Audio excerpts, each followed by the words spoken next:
at the Nashville Superspeedway. Nashville's exclusive home for NASCAR. 102.5 and 106.3. Terang, it's a high fly ball. We got pass rushers. Awesome game set. Checkered flag in the air. The game. A Cromwell Media Station. Mixing sports and a little bit of fun. This is fun! On your morning drive. This is Robby and Rexrode. With Robby Stanley and Joe Rexrode on Nashville's best sports talk. 102.5 and 106.3 The Game. And on the Game Nashville app. Ladies and gentlemen, it's showtime. And welcome into the Thursday edition of Robby and Rexrode here on 102.5, 106.3 The Game. Robby Stanley alongside Joe Rexrode. Michelle Knezovic here with you on this Thursday morning in Nashville, Tennessee. Hope everybody's doing well out there. Joe Rexrode, what's going on? How are you? Got a couple things going on today real quick. I know usually I just say great and then we keep going, but I got a couple things going on. One is Caroline Rexrode and I went to Hamilton last night, which was amazing. Okay. But I didn't realize that it's like 3 hours. And there's also an intermission. So I got like 4 hours of sleep. So I'm going to apologize in advance for that. Also, like, I have a feeling today, this doesn't happen in my life anymore, but you guys probably relate. Maybe not. Maybe you can, maybe you can't. You're young people. Sometimes you wake up on a certain day and you're like, dude, what did I do last night? Okay. That's kind of how I feel about the Jared versus Joe segment yesterday when I had an out-of-body experience with Caroline, my 11-year-old daughter, next to me, looking at me like, dude, who are you? I have a screaming at Jared hangover. It was potentially my favorite episode of Jared versus Joe of all time. I mean, there have been some good ones, but when you got to yelling at him about Ryan Tannehill, which we'll have that a little bit later in the show. When you got to yelling at him about Ryan Tannehill yesterday, it was potentially my favorite thing ever. Yeah, I just can't. Sometimes I can't get with his brain, but I have to deal with it. So I sometimes feel I'm hoping I'm doing the Lord's work at times, but other times I'm like, what? You're just mentoring him. That's true. There is a lot of mentoring going on. Let's see, there's a tweet. I got to find this tweet from Coach Dyson, at Coach Dyson. Why waste your time with this segment? If you need cash, call me and I'll help you. But this little crybaby yelling match is beneath you. Like, well, thanks for thinking it's beneath me, Coach Dyson. Also, I'll take any cash you have. Well, I was going to say, if you've got cash, well, maybe we'll talk. I tweeted him. I said, cash? Well, let's talk. What you got, man? Just beautiful stuff yesterday from Joe Rexrode on Jared versus Joe. Michelle, how are you? What's going on? I'm doing great, and I still haven't gone back and listened to this segment, so I'm going to do it very shortly, and I can't wait to listen to it at 6:05 in the morning. Yeah, well... And shout out Caroline Rexrode just sitting there. I almost wish she videoed you. Well, she actually at one point laughed, so that's the thing. So she made an appearance, yeah. So we're driving to Hamilton, to eat before Hamilton, and so like wearing nice clothes as I scream, and... not like a tuxedo or anything, but at one point I don't remember what it was, but she started laughing. Like we're in the car, so it's in the it's like the car, the speaker, and she starts laughing. So I'm like, well, I guess I better introduce Caroline Rexrode to the segment. Well, let's make this the biggest bleep show segment ever. It was amazing. I'm glad that you did it. We'll have some audio on that coming up here in a little bit. Joe, day one on the field yesterday for the Titans. We'll get to what was a popular theme yesterday here in just a few minutes with Traylon Burks out there. But overall, what are some things that stood out to you yesterday at Titans training camp? See, I don't even have my notebook out for this because I got some stuff that I wrote down. But, oh, boy. I mean, the big takeaways are, look, everything gets tweeted the moment tweeting is allowed, right? And then the Titans send out the footage of Traylon Burks and the diving catch from Tannehill. My biggest takeaway, and I did some takeaways at the Athletic, just like the little briefs that we do. My biggest one was Caleb Farley. And I think I'm probably somewhat isolated on that, but I guess it's also because I went in saying I was planning to watch him in particular a lot, but planning to watch Traylon Burks a lot too. Caleb Farley right now is much more, I think, solidified as a guy who's going to start at cornerback for this team than I necessarily expected going into camp. And day one day. But his change of direction, his speed, his strength at times, that you could see even in shorts and helmets, he looked really good. And there was actually one play that was probably like perfectly. It was like perfect for the Titans. It was a Traylon Burks.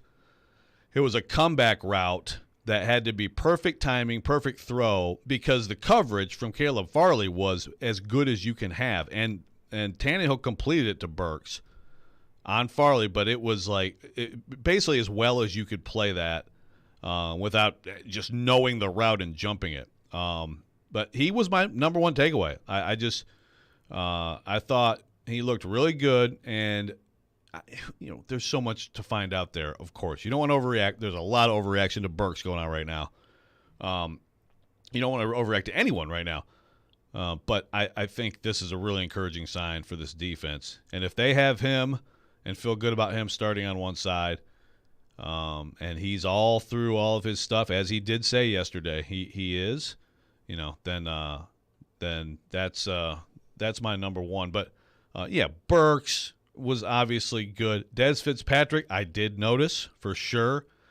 This was another takeaway, is that Dez Fitzpatrick's going to make this team. Now, I had him on my 53 anyway, but of course I had just about every receiver. But I think Dez Fitzpatrick could be the fourth guy.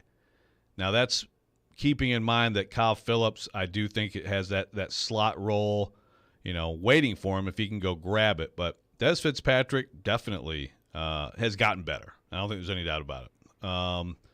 So it's mostly it's mostly passing stuff, because that's all you have right now in camp. Well, I was going to ask you if you wanted to join Jared in planning the Titans Super Bowl parade route yesterday. Just if you quite had the direction they were going to go down Broadway, how many floats do you think you could fit on the parade? He's a little happy yesterday as that show started. Oh my gosh! And again, look, it's a big deal. It's a big deal that Traylon Burks. I agree with everybody who said you could see a little bit of a difference. I mean, he tied the shirt. It was like the old school 80s. Showing off the six pack. But it's not like it's some major transformation. But I mean, you could tell he moved really well. You can see. I mean, he looked yesterday to me on a few plays like, okay, that looks like the guy we all watched whenever we watched Arkansas football last year.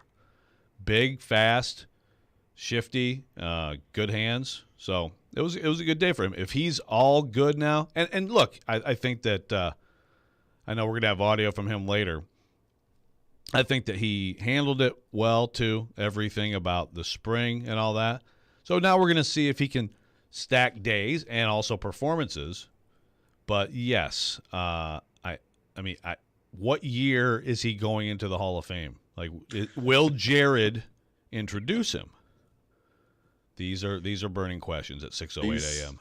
These are burning questions. Some important veterans speaking yesterday after Titans practice day one of training camp as well. Kevin Byard addressed the media yesterday. One thing that got brought up with him was the Cincinnati game and the motivation that it serves moving forward. And that was brought up again with Ryan Tannehill as well. Here's what Titans quarterback Ryan Tannehill had to say about using that game as motivation for he and the team heading back into this season. You were very candid about the way the end of last season affected you. How do you now kind of use that wound, as you've called it, going forward to drive you as you look to kind of repair it, heal it, whatever you need to do? I love the little add-ons there. Yeah, it's just fuel. You look at, things in your past and experiences you've been through, and you can learn from them, and you can use them as fuel as you move forward. So, that's the thought here moving forward is attacking this year, each and every day, and trying to get the most out of it. That was Ryan Tannehill yesterday, who, by the way, was in a pretty good mood yesterday. A lot of chuckling going on up there. Birthday boy. On podium. Happy birthday to Ryan Tannehill yesterday. But, look, this is something we talked about yesterday with John Robinson in terms of, like, at some point you got to turn the page and move on. And, a motivated Titans team is not a bad thing. We talked about this before. They've had a lot of success the last few years. They've done a whole lot of winning in the regular season, and that's great. I think if you've been around here for a long time, you remember a time where the Titans did not do hardly any winning in the regular season. So they have gotten this team and this franchise to a point where they are very good and they are very respectable in the regular season. And now it's about whether or not they can take that next step. And, if the Cincinnati loss is going to be something that drives them all year long, then I guess that's a good thing if you're a Titans fan out there. But to me, it still all comes down to, what sort of chemistry can you put together at training camp? What does the offensive line look like? I mean, there's so many just X's and O's part of this and personnel fits that, this training camp is really, really important. And, just as observing yesterday, Joe, like, I think it was good that the offense had a first good day. Like, everybody's talking about the defense and how good the defense is going to be. And I fully realize it was, shorts that they're running around in there yesterday. But anytime you can establish yourself a little confidence, if you're this offense, I think that's a good thing as they try to, get started here. Yeah, but what's wrong with the defense? Well, Right? No, yeah, look, I agree. I agree certainly with something that Jared and Caroline said early in their show yesterday, which is it was a quick practice for one thing. It ended earlier than it was scheduled to end, which usually is good. I mean, sometimes I guess a coach is so pissed off he'll end up practice. He or she will off the field. Yeah, but no, I mean it was very professional first day.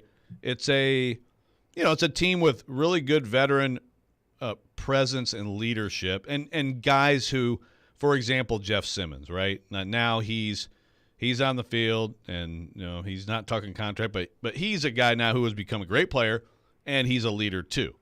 So they've got some guys like that. They got some of the older leaders, obviously Byard. Tannehill's a good leader. So they got that, and they can weave in young guys and kind of this is how we do things around here. And obviously they have, they have the reigning NFL Coach of the Year. So, I mean, there's a lot to like about the approach, and now you get into the nitty-gritty and see how good you can get. And like you said, I mean, chemistry and all that stuff, that's what this time is about, improvement in chemistry. We're off and running here today on Robby and Rexrode, taking your thoughts on our text line, driven by WilsonCountyHyundai.com, 615-737-1025, 615-737-1025. We'll dive a little bit deeper into Traylon Burks in his first day of training camp coming up next. This is Robby and Rexrode, 102.5, 106.3, The Game. Join 102.5 and 106.3 The Game and Newton Motor Group this summer to help kids in Middle Tennessee. We're teaming up with Souls for Souls to provide shoes to children experiencing homelessness in Nashville and the surrounding area for back to school. Our goal is to raise $20,000, which will provide 1,000 pairs of shoes for kids. To help, go to thegamenashville.com/shoes. Let's do some good this summer. Newton Motor Group is a proud sponsor of Souls for Music City. Newton Motor Group, the best car deals in Nashville. Start at Newton. Visit thegamenashville.com/shoes.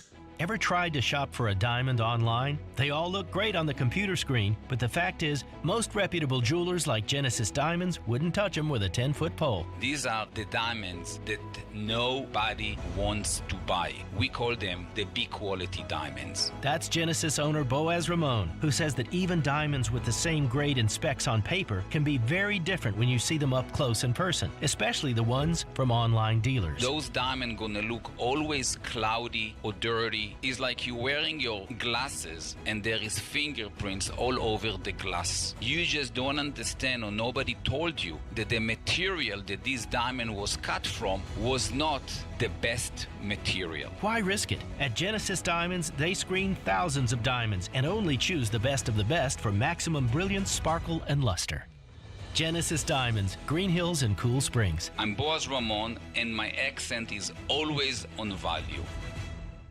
Zines First is the official sign company for 102.5 The Game. Go to sfnash.com. Cutting the price of your wireless bill feels good, really good. Actually, it feels great. You should try it out. So cut your bill by switching to Straight Talk Wireless, now offering our $45 Silver Unlimited plan with 5 gigabytes of hotspot and nationwide 5G on America's largest, most dependable networks. The $45 Silver Unlimited plan from Straight Talk. Straight Talk Wireless. No contract, no compromise. A month equals 30 days. See terms and conditions at straighttalk.com. 5G capable device required. Actual availability, coverage, and speed may vary. The sound of you doing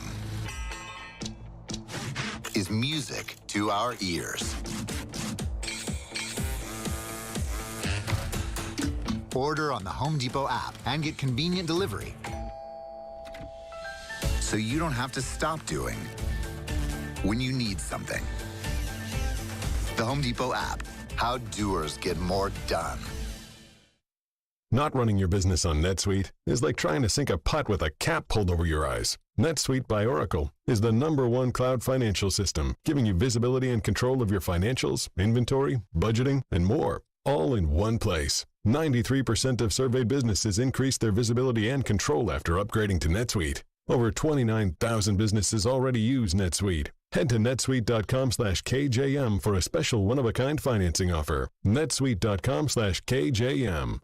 Angie's List is now Angie, your home for everything home. With Angie, you could cross your next project off your to-do list before this ad is over. Just tell us what you need, and we'll handle the rest. Sending a top pro to get it done. Or browse reviews, compare quotes from pros, and connect instantly, all for free. For everything from routine maintenance to a dream remodel. Because however you want your project done, we'll get it done. Download the app or go to Angie.com. That's ANGI.com to get started. It's on. It's happening.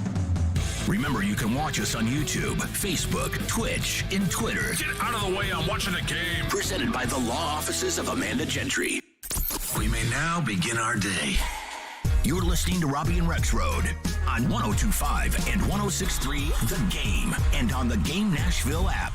It's made a pretty good difference. You just say really with my asthma and my breathing, just being able to handle it a lot better, and just being out here with the team just makes it even more better for me. What you did to handle the asthma better?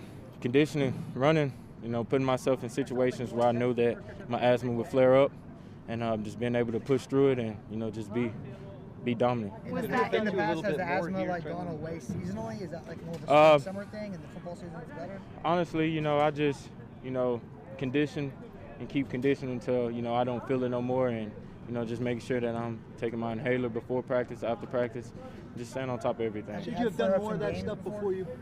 Say it again? Should you have done more of that stuff before you showed up here the first time? I would say yeah. That's just being accountable. And I should have took a better attack on that, and now that I am, you can tell the big difference.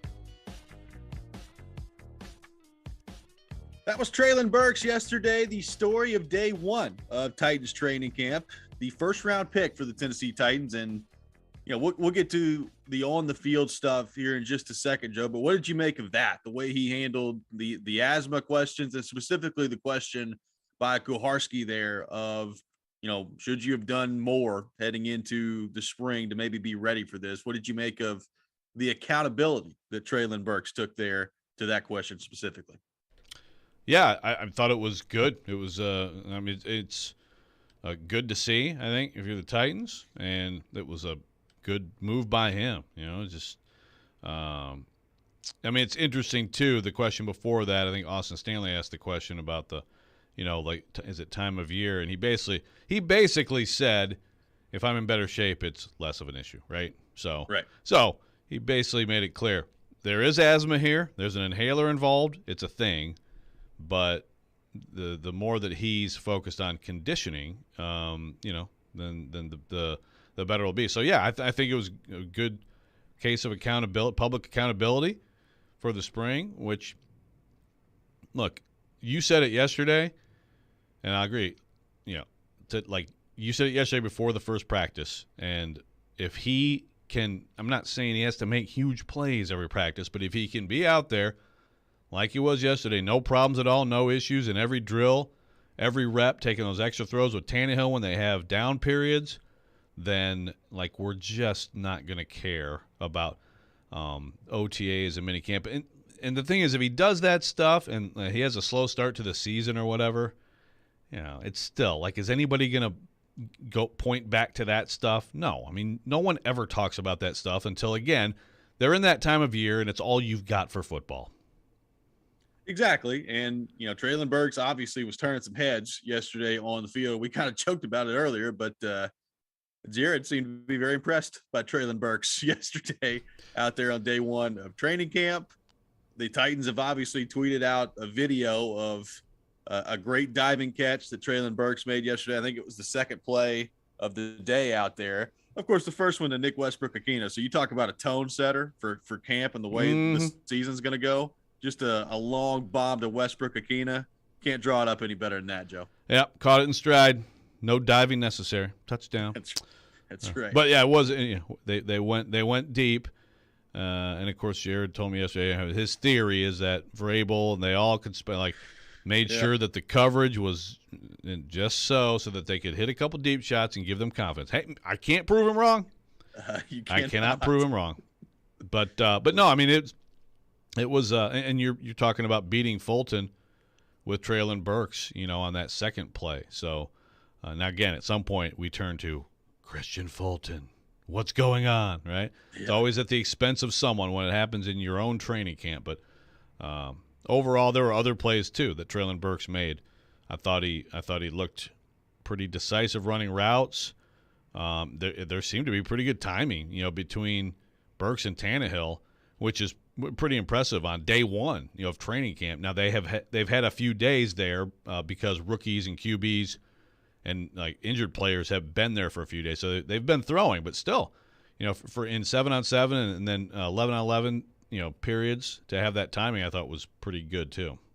Well, and lots of reaction yesterday online from Titans fans of Traylon Burks' big catch that the Titans put out on social media. Here's what Traylon Burks had to say after practice yesterday on his big catch to begin practice from Ryan Tannehill. Talk us through the first catch at the sideline. Honestly, I just had a fade ball and just went and made a play for Ryan, just to gain that respect, and also just let him know that I'm gonna always be there when he needs something. So that was Traylon Burks yesterday. So obviously, I mean, he said all the right things yesterday after practice. That's a good start for Traylon Burks, and I think it's important from a confidence standpoint, not only for him but for Tannehill too, because if you look out and you see the young guy making a play like that, and Tannehill kind of talked about it yesterday, when practice was over, you raise your eyebrow a little bit and say, okay, well, I'll go back to him and we'll see what he can do there. So all in all, I don't know that you could have started better yesterday training camp wise if you're Traylon Burks, just from that standpoint alone of we've talked about, building that chemistry between he and Tannehill. You have to build trust. I think that's the word that keeps coming up. And that's been something that, whether it's been Ferkser in the past or A.J. Brown in the past or whoever, trust is a big thing with the quarterback and pass catcher here in this offense. And the more quickly you can build that if you're Traylon Burks, the more opportunities you're going to get come game day. Yeah, high priority and good start on that. I think you saw in the spring, saw it again yesterday. Tannehill and Westbrook-Akina have good chemistry. That's a good feeling there between those two. Didn't see a ton. Just didn't see a lot from Robert Woods yesterday, but he's out there. He's running. I think that will work out well. And like I said, I mean, my fourth guy at this point, just based on the two things you see. One, there's some things that we can talk about, although Jared hilariously asked a question yesterday to Tannehill to try to get it out there on the offensive line starters. Yes. He asked, by the way, and the Titans were still like, no, you can't do that. And he did it. So hey, I actually give kudos to Jared for that. But based on the reason I brought that up is because it's not just based on the plays they're making. I'm also looking at where guys are playing. Are they playing with the first unit? Are they playing with the second unit? Now Tannehill was out there. Tannehill had a fair amount of reps in those different periods with the twos as well. Certainly the twos receivers. So he threw to a lot of different people. He got a lot of work yesterday. But I would say right now, Des Fitzpatrick would be my fourth receiver. It's one day, just like it is with Burks. It's one day. But he seems to have really gone to work in the offseason. And again, why would you not when you have an opportunity like this? The guy made a ton of plays in his career at Louisville. I thought it was, they went up to get him, and people didn't project him as high as they picked him. And then he had a very disappointing camp as a rookie, but I don't think it's all that surprising to see him doing this. And it's good for the Titans because even last year, you think about that Houston game, he was it, right? They were down to him, and he had a touchdown catch. He made some plays. He also made some mistakes that were costly. But you saw even then a little flash of, he can do some things. And Vrabel had some interesting comments on him yesterday too. Well, and was recognized for their offseason program. They do their players of the offseason, and Dylan Radins was one of them on offense. Des Fitzpatrick was one of them on offense as well. Now, I think some people take that a little bit too far as to what that means as they move forward, but improvement, a big part of it. And if Des Fitzpatrick is improved enough to the point where he can be a reliable member of the rotation, and we'll see. I still, like you said, it's one day of training camp, but we'll see.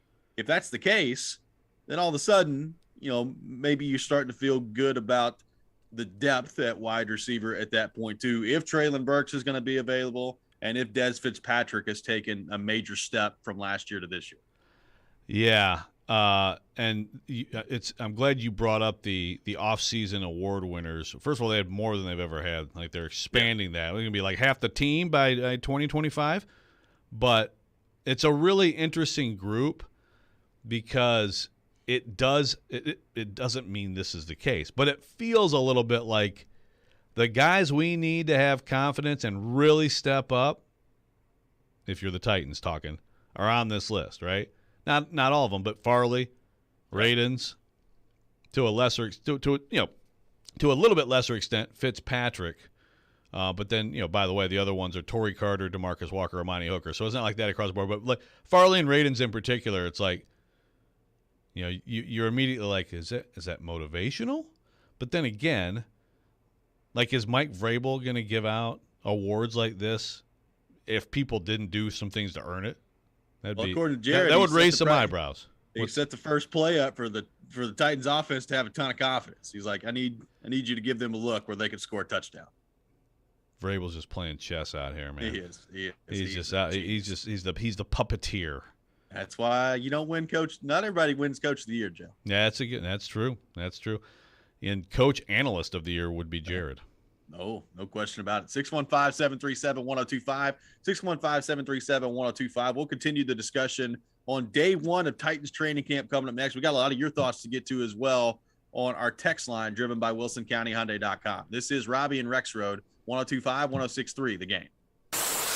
Hey, Preds fans. Running across to make the save is Sarah. You can now hear Nashville's best sports talk. The backhander, he scores!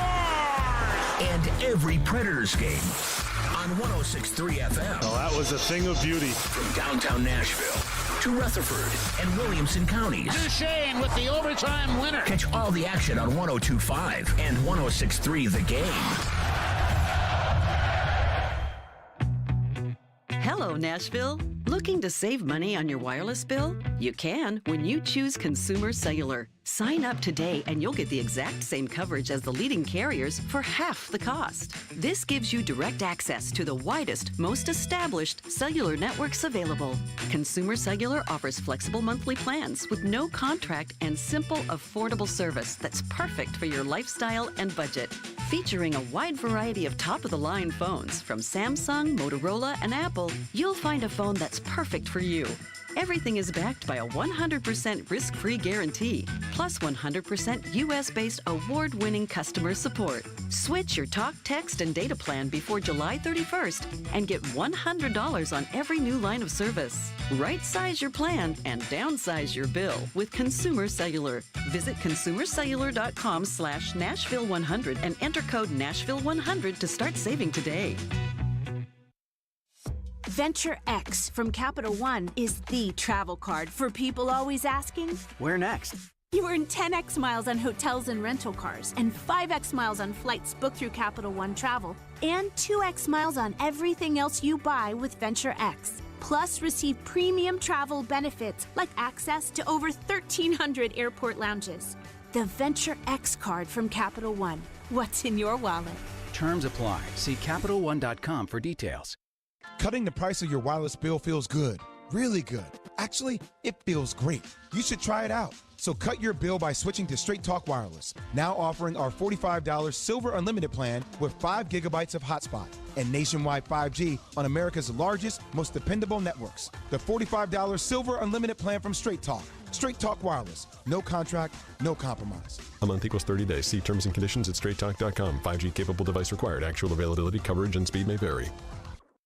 Ray Magliozzi here for eBay Motors. You're driving along and some nimrod cuts you off. You hit the horn. Jeez, it sounds like a goose in distress. Time to head over to eBay Motors. They have horns for every make and model, not to mention horn pads, steering wheels, wiring, and more. 122 million parts. You can even go for an upgrade. Looks like Mr. Cutoff Man needs a new seat cover. Try eBay Motors, pal. Get the right parts at the right prices. eBay Motors. Let's ride.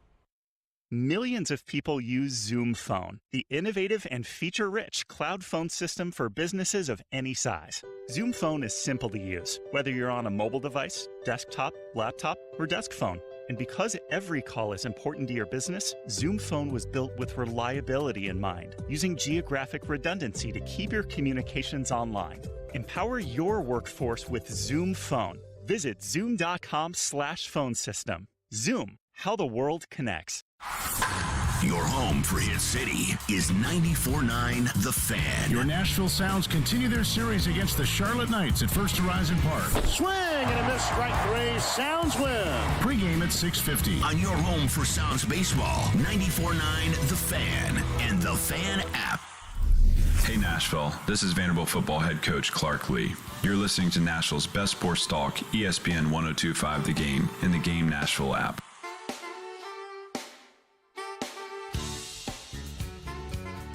Welcome back in, Robby and Rexrode here on 102.5, 106.3 The Game. We are streaming live on Twitch, Twitter, YouTube, and Facebook. Our video streaming brought to you by the law offices of Amanda Gentry. We are live from the Hillside Medical Game Studio on this Thursday morning in Nashville, Tennessee, discussing day one on the field of Titans training camp and getting Joe Rexrode's takeaways from it. We talked a lot about Treylon Burks, but Joe, you said it to begin the top of the show. There was another young player that really caught your eye yesterday that you were paying attention to, and that is Caleb Farley, who, of course, is coming off the ACL injury, battling for a starting position in the Titans secondary. So, obviously, the offense getting a lot of attention yesterday. So, what was it specifically about Caleb Farley that caught your attention and maybe made you feel a little bit better about where exactly he is right now heading into this season? Yeah, going through my notes here, very, very good notes. Very good notes. Oh, I bet. But there was one play in particular that he was covering Robert Woods. Just did a great job of just mirroring his route and, I mean, he's got a long stride. Again, we've talked about his length. That's been a theme this week since he had the couple of picks that Vrabel talked about on the opening day presser. But he looked fast to me. He looked a lot more fluid to me than I thought he ever looked last year, and maybe I was imagining it last year, like before the knee injury. Obviously, a year ago, there was so much talk about the back. To me, he looks, go back to the draft period, post-draft period after they picked him, and, some talk about, obviously, some teams were like, man, would never touch that, looking at the medicals and all that stuff. But the question of, so he hasn't played a lot of corner and all that, but he's this unbelievable athlete. But the question is, like, does the back, do the multiple back surgeries take some of that away? Like, is that all going to come back? I'm wondering, as I watched him yesterday, I was thinking about, obviously it's the ACL, and you don't want an ACL. You don't want any kind of injury. You don't want to miss a season, right? But maybe that year or, the past several months has also really helped the back, helped him move past that. I also subscribe to the theory of people who say, like, if no one ever talks about former back injuries, it's probably always going to be something. It's certainly going to be something for him to try to prevent and think about and all that stuff. But I wonder if that time off while healing the ACL, rehabbing that, just building his strength and everything has really benefited him getting beyond all the back stuff. He just looked fluid. That's the word I would use above all others yesterday. And also, like, he knew what he was doing. Like, he was very confident and very physical. And I think that time off also, he has really worked, you can tell, like on his upper body strength and everything. And he was, like with Burks on the play I talked about earlier in the show, which was a quick, timing route, coming back to the ball. Burks is a big, strong guy, obviously. And Farley, though those two battling is a heck of a battle, in terms of just physicality. And it's just, you just don't have a ton of corners who can run well enough, who can also be that physical. So I'm way talking it up based on one day of shorts and helmets. So I understand. I don't want to be that guy, but I'd say it was about as encouraging a day as you could ask for from him. And again, he was my top takeaway because I just wasn't sure what to expect, and he looked just different from last year before he got hurt. Well, and Joe, you caught up with Caleb Farley after practice yesterday and chatted with him about all that, and the offseason that he's had and getting ready for this season. Here's what Caleb Farley had to say yesterday after practice. So it looked to me like you're moving really well out there, and you feel like a lot more comfortable, like even in the confines of the defense and stuff. Absolutely. I think it slowed down a little for me. I just got to do a good job of showing up every day and putting my best foot forward. Vrabel was talking about those picks. I know it was not the whole team and everything, but is that a confidence booster for you in a situation like that? Well, I understand that doesn't mean anything. I got a lot of work to do. But I mean, I guess, have you seen some things that have sort of given you that confidence that you can come out here and be a plus player? It's always good to get your hands on the football. Yeah. Always good. What happened on those plays? Just thinking about my techniques and my responsibilities and, competing, really just competing. That's just the way it played out. And I saw you out there, obviously, Robert. I know you and Robert are probably getting a lot of work against each other too, right? Trailing different guys. How much of a look are you getting from the receivers? We work every day. These are guys that are great at football. Good competition, and iron sharpens iron. Well, it was interesting, Joe. That answer that he gave you about the interceptions, it felt to me, and maybe I'm just reading into this, like he wanted to talk about it, but he also remembered what Vrabel said the other day about, yeah, it's great. You had 2 picks. Now real practice is about to begin. And then he kind of dialed off of it a little bit. It was interesting stuff there from Caleb Farley. Yeah, thanks a lot, Vrabel. Yeah, another thing about that interview is I have to remember. So there's 2 types so there's writer interview and there's broadcaster interview. That was a writer interview where I'm like, blah, blah, just trying to chat, Now, if I was thinking in terms of this is going to be about, well, Caleb, now let's talk about your interceptions the other day. Because that's totally how you talk on the show. Yeah. I try to. That's not how I sound? No. Hey, everybody. I say. Caleb, how's that interception? Yeah, so I'm listening to that interview, and I'm like, see, I got to remember that some of these may go on the air. I need to, say less. So that pick, dude. Hey, like a millennial out there. Joe's just trying to be like us, Robby. He is. Well, it's kind of like Chris Farley, interviewing Paul McCartney or something. Yeah. Remember when you had those picks? Dude, that was awesome. But yeah, Farley is, he obviously the big story yesterday, which I understand, is Burks because of the spring, and he's a first-round pick this year. And there's this team, I would still absolutely agree with anyone who says that, this team, if you had to pick, I think someone has the question yesterday on the text line, right? Between Burks and Farley, who would you pick? I mean, it's Burks just because the offense so badly needs playmakers. And the defense, look, McCreary, I don't know if he's going to – that's another thing about yesterday, by the way. I don't know if McCreary's, going to push or not. Long way to go. But I think that's what it would be. I mean, I think if there's a competition on defense, it's McCreary coming for Farley's spot, I'm not sure that's going to happen. And again, that to me is, I'm not shocked that Traylon Burks was in better shape and made some plays. I'm not shocked with what I saw from Farley yesterday, but I think it's pretty significant. I think it's the most significant thing that, to me, he looks like he's clearly the number one corner across from Christian Fulton. I didn't say that he lined up there, by the way. I did not break a rule. I'm just saying, in my opinion, in my projection, he'd be in the starting lineup, and I'll be interested to see if McCreary can make a run at that. If McCreary ends up being like a really good fourth corner for them who can move around as needed, I think they're in pretty good shape there. And then that's really your only question in terms of starters on the defense. Well, Jared and Caroline talk all the time about speaking Vrabelese, and sometimes Jared specifically goes through a lot of hoops to what he thinks Vrabel is saying here. I will say this. One thing I have learned about Vrabel is when he just brings people up and starts talking about them, that usually means something. And he's brought up Caleb Farley a lot this offseason. So, look, I'm not saying that Caleb Farley is going to turn into Deion Sanders this year, but I do pay attention to with everything you're saying right now. It does make me think back to, the combine when Vrabel started talking about Caleb Farley. Before training camp practices began, he started talking about Caleb Farley. Like, he's brought up Caleb Farley on his own a lot this offseason, and that is something I pay attention to. Yeah, no, absolutely. I totally agree. It's usually people are trying to get it out of him on certain people. If he ever volunteers something, goes somewhere on his own, pay attention to that. Right? Farley's doing everything right.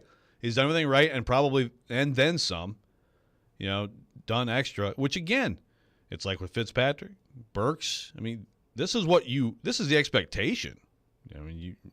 Everybody in this position should be doing everything they can to take advantage of the opportunity. It doesn't always happen. And with those injuries, you just don't know, like, what's he going to be on the other side. But I'd say it's pretty intriguing right now.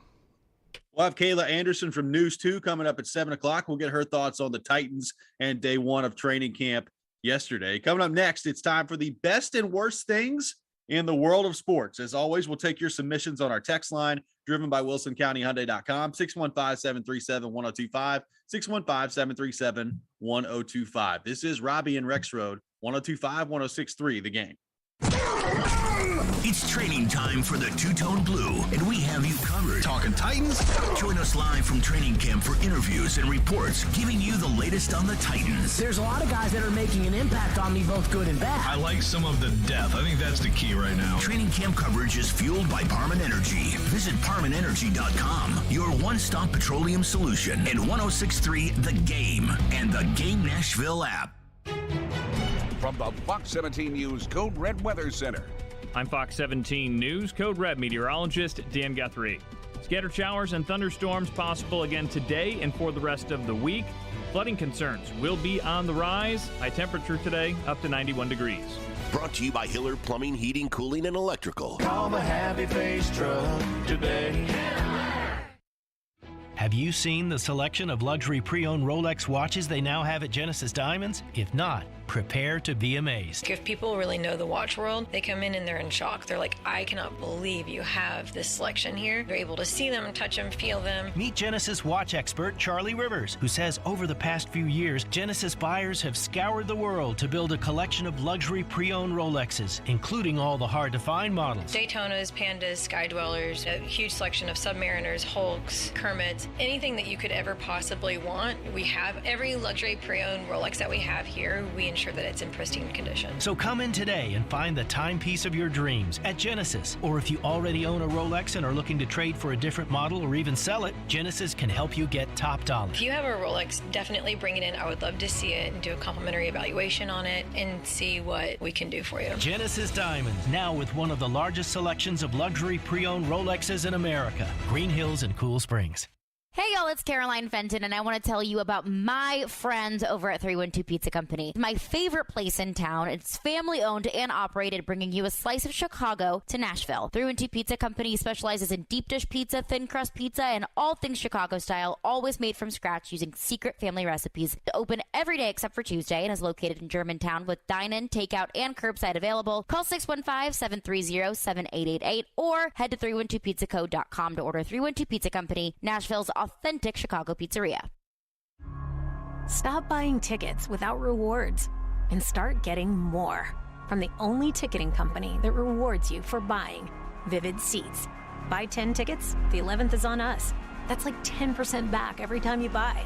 And with 100% buyer guarantee and over 100 million tickets sold, that's something to sing, laugh, cheer, scream, buy about. Head to vividseats.com for terms and conditions. Vivid Seats. Life happens live.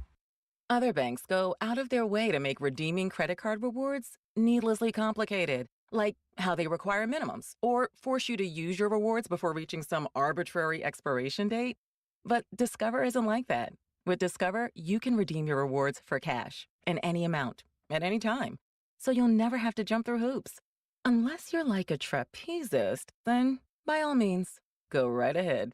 Learn more at discover.com/redeem rewards. Terms apply. Informative. They played a lot of power play time together back in the day. Insightful. It's a great addition to this team. And just three guys being dudes. On the sideline in shorts and in the game.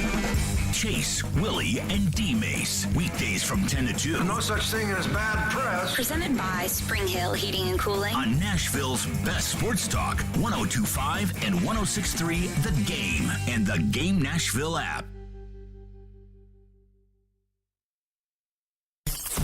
You're listening to Robby and Rexrode on 102.5 and 106.3 The Game and on the Game Nashville app.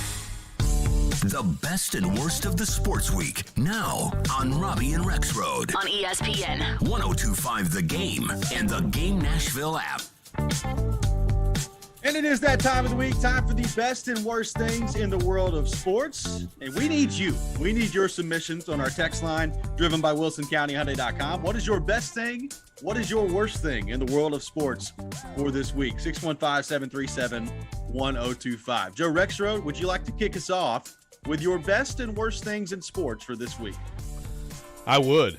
So I'll start with honorable mention on best. Honorable mention is Draymond Green accurately saying that these Warriors would just destroy the Bulls of the. He was like watching the 1998 Finals, the Bulls and the Jazz, completely accurately saying that, and then getting ratioed by all the people, all the old heads. I'm an old head, and I understand that things progress in 30 years. Good job, Draymond. But my best is just that football's back, and there is going to be a time period here moving forward when camp, kind of settles in and there's a little bit of monotony. You're like, okay, ready for games now. When did the games come? But right now, as we actually have practice and news and things to watch and talk about, pretty sweet. That's an easy best. And my worst is just the entire thing with Kyler Murray and the Cardinals. I continue to be confounded by everything about it. The fact that you would feel it necessary to put a clause like that into a contract like that. The fact that it's just 4 hours, like I spend that much time every day playing Tetris. The fact that they got leaked at all. I mean, everybody looks bad in that situation. It's embarrassing, and I can't wrap my mind around any of it. It being in the deal, him being in a situation where that would be necessary, and anyone wanting that out. It's pretty incredible. And I can't wait until the Titans-Cardinals joint practice, and like Kyler Murray's not on the field because he's over on the sideline with the iPad. Getting in his hours. Guys, don't worry, I'll be over here. I'm about an hour and 15 minutes deep. Gotta make sure I get the rest of this work done. Just amazing stuff. Michelle Knezvik, your best and worst things in the world of sports. Okay, so I'm going to start with my worst. My worst thing in sports, I also just tweeted it out too on Twitter, but We saw the Detroit Pistons jerseys, which I personally loved, but we know how Rexrode feels about those jerseys. We know how other Detroit fans feel about them. There was a tweet yesterday. I should have known it wasn't real, but I was talking to David James this morning, he loves the Grizz, everything Memphis. And they tweeted out these retro teal Memphis jerseys. And I was talking to him this morning, and I was like, those are sick. They're going to look so awesome. He's like, yeah, that tweet was fake. So that made me really sad. So that's my worst in sports. I loved those jerseys. Also the Kyler Murray thing. But my best thing in sports this week, so I don't know if you guys follow her on social media or anything, but her name's Pepper Pursley, and she is an 11-year-old. And I discovered Pepper during COVID. I was on a WNBA Zoom call, and I heard this little voice asking a question, and I was like, who is this little girl? So I followed her on Instagram, and she is a journalist. She is 11 years old, and she is on all the WNBA Zoom. She covers all the teams. And she actually got to sideline a WNBA game, 2 games the other day, and she's phenomenal, right? Obviously her voice is very, very, she's still soft-spoken because she is only 11 years old. She's 11 years old. Yep. But first off, that girl knows her stuff, and she was absolutely phenomenal. You see her interviewing Becky Hamm. She's doing a stand-up on there, interviewing players post-game. Everybody in the WNBA knows her, respects her. She speaks to panels, women's panels, about women in sports. And what a little trailblazer this girl is. She's sidelining on national television at 11 years old. Just absolutely incredible. So if you guys have a chance to look her up or anything, it's great. And it's really funny because she's standing next to these WNBA players, and she's about maybe 5 foot, if that. But just incredible. Follow her on Twitter, Pepper Pursley. She's great. So at Pepper Pepper Prsely. Nice. I think I saw one tweet about that, but I didn't really follow up on it. That's great. That is very good stuff. All right, my best thing in sports for this week is Aaron Rodgers. It's not close. It's Aaron Rodgers on multiple fronts, and I'll go through this quickly, Joe. Number one, the showing up to training camp as Cameron Poe from Con Air is pretty epic from Aaron Rodgers, but also his troll job yesterday of Davante Adams was awesome. So if you missed this early, I think it was last week, Davante Adams was talking to CBS Sports, and he was talking about going from Aaron Rodgers playing quarterback to Derek Carr. And he said, quote, anytime you change quarterbacks from Hall of Famer to Hall of Famer, it's going to be a little bit of an adjustment, is what Davante Adams said last week. Now, he later went on to, I guess, clarify what he was talking about. And look, I think Derek Carr is a fine player, but come on, let's be real about this. So yesterday, Aaron Rodgers is sitting at his locker room in Green Bay, and they asked him about Allen Lazard being the number 1 receiver for the Packers. And basically Rodgers' response was, well, it's always kind of a transition going from Hall of Famer to Hall of Famer, talking about going from Davante Adams to Allen Lazard. His troll game is epic. Look, you can think what you want to think. You can think what you want to think about Aaron Rodgers, and certainly he is an interesting fella, to say the least, but he's been on his A game this week. I'll put it that way. That's pretty strong. That's pretty strong, especially if if that just came to him in the moment, But either way, that's great trolling. It's been pretty good up there this week. My worst thing also is Kyler Murray's independent work clause in his contract. I'll add one to that. David Bakhtiari's knee, like if he may never be the same again. Like he spoke about it yesterday. He's struggling with it right now. He had another surgery this off season, so it's been since December of 2020 was the last time he was on the field, and that was like 3 months after he signed a 4-year, $100-some-odd million contract, and he is still not on the field as training camp begins for the Packers this time around. So sometimes there are some injuries in sports that are rough, and his was described yesterday. It's always been reported as an ACL injury, and yesterday was kind of the first time that they were like, yeah, it was significantly more than an ACL. It wasn't just an ACL. So that's not good for David Bakhtiari. That's brutal. That's too bad, because heck of a player. I can't I can't believe that I didn't go with the teal jerseys as my worst, by the way. As soon as you said that, I'm like, oh, duh. Would you like an honorable mention? Yeah, I'll give that an honorable mention. I'm in some it's kind of a generational thing. So my buddy James Edwards, at some point we have to have James on to have this debate because he covers the Pistons for The Athletic, and he's of a certain age. If you were a little kid, apparently, when those stupid teal jerseys were out, like you love them and want them back. So it's like a generational battle going on right now about those jerseys, which are just awful. They're terrible. And they have great jerseys. Like they have great. Like them. I mean, look. So those Memphis jerseys you tweeted out. Yeah. Okay. I mean, those it's fine to, I guess, if you're gonna do all this is like you're selling merch. So if you're gonna do it for a couple games, okay, that's cool.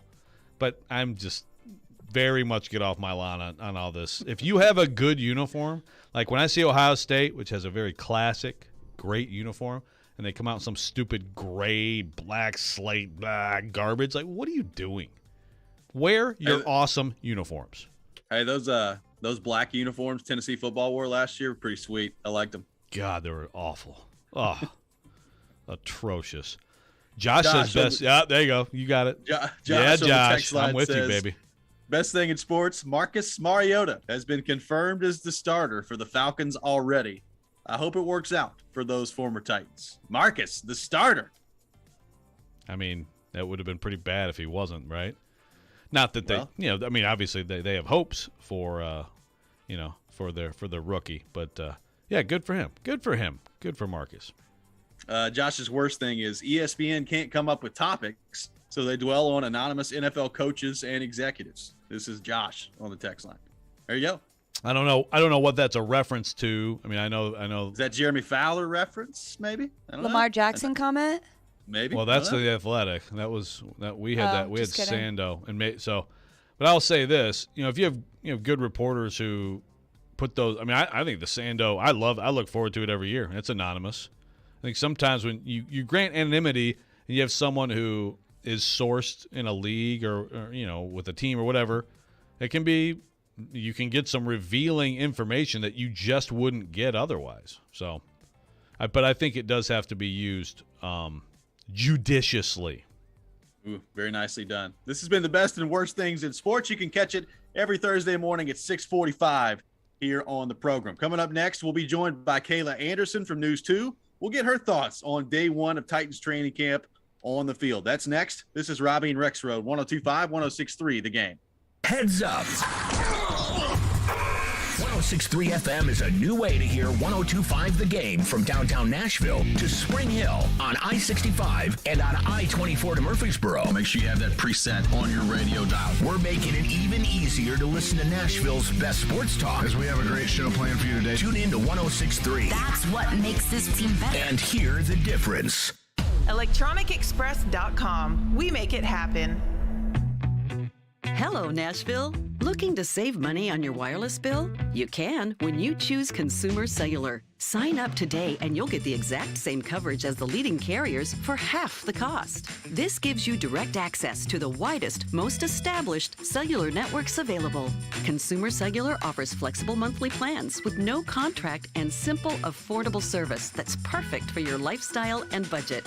Featuring a wide variety of top-of-the-line phones from Samsung, Motorola, and Apple, you'll find a phone that's perfect for you. Everything is backed by a 100% risk-free guarantee, plus 100% U.S.-based award-winning customer support. Switch your talk, text, and data plan before July 31st and get $100 on every new line of service. Right-size your plan and downsize your bill with Consumer Cellular. Visit consumercellular.com/Nashville100 and enter code Nashville100 to start saving today. Mark, Calvin, and the staff at Nashville Tactical Lounge remind us that we are losing over 15,000 lives a year from drunk driving accidents. Remember to take your foot off that throttle if your hands have been on the bottle. Nashville Tactical Lounge, with over 11 years of expertise in custom knives, tactical gear, guns, and flashlights. And summer sunglass specials on Ray-Bans and Oakleys too. 1300 Clinton Street, Suite 129. Online at NashvilleTacticalLounge.com or on Facebook and Instagram at Nashville Tactical Lounge. On the air because they care. Finding great candidates to hire can be like, well, Trying to find a needle in a haystack? Sure, you can post your job to some job board, but then all you can do is hope the right person comes along, which is why you should try ZipRecruiter for free at ZipRecruiter.com/radio. ZipRecruiter doesn't depend on candidates finding you. It finds them for you. Its powerful technology identifies people with the right experience and actively invites them to apply to your job. You get qualified candidates fast. So while other companies might deliver a lot of hay, ZipRecruiter finds you what you're looking for. The needle in the haystack. See why 4 out of 5 employers who post a job on ZipRecruiter get a quality candidate within the first day. ZipRecruiter, the smartest way to hire. And right now, you can try ZipRecruiter for free. That's right, free at ZipRecruiter.com/radio. That's ZipRecruiter.com/radio. ZipRecruiter.com/radio.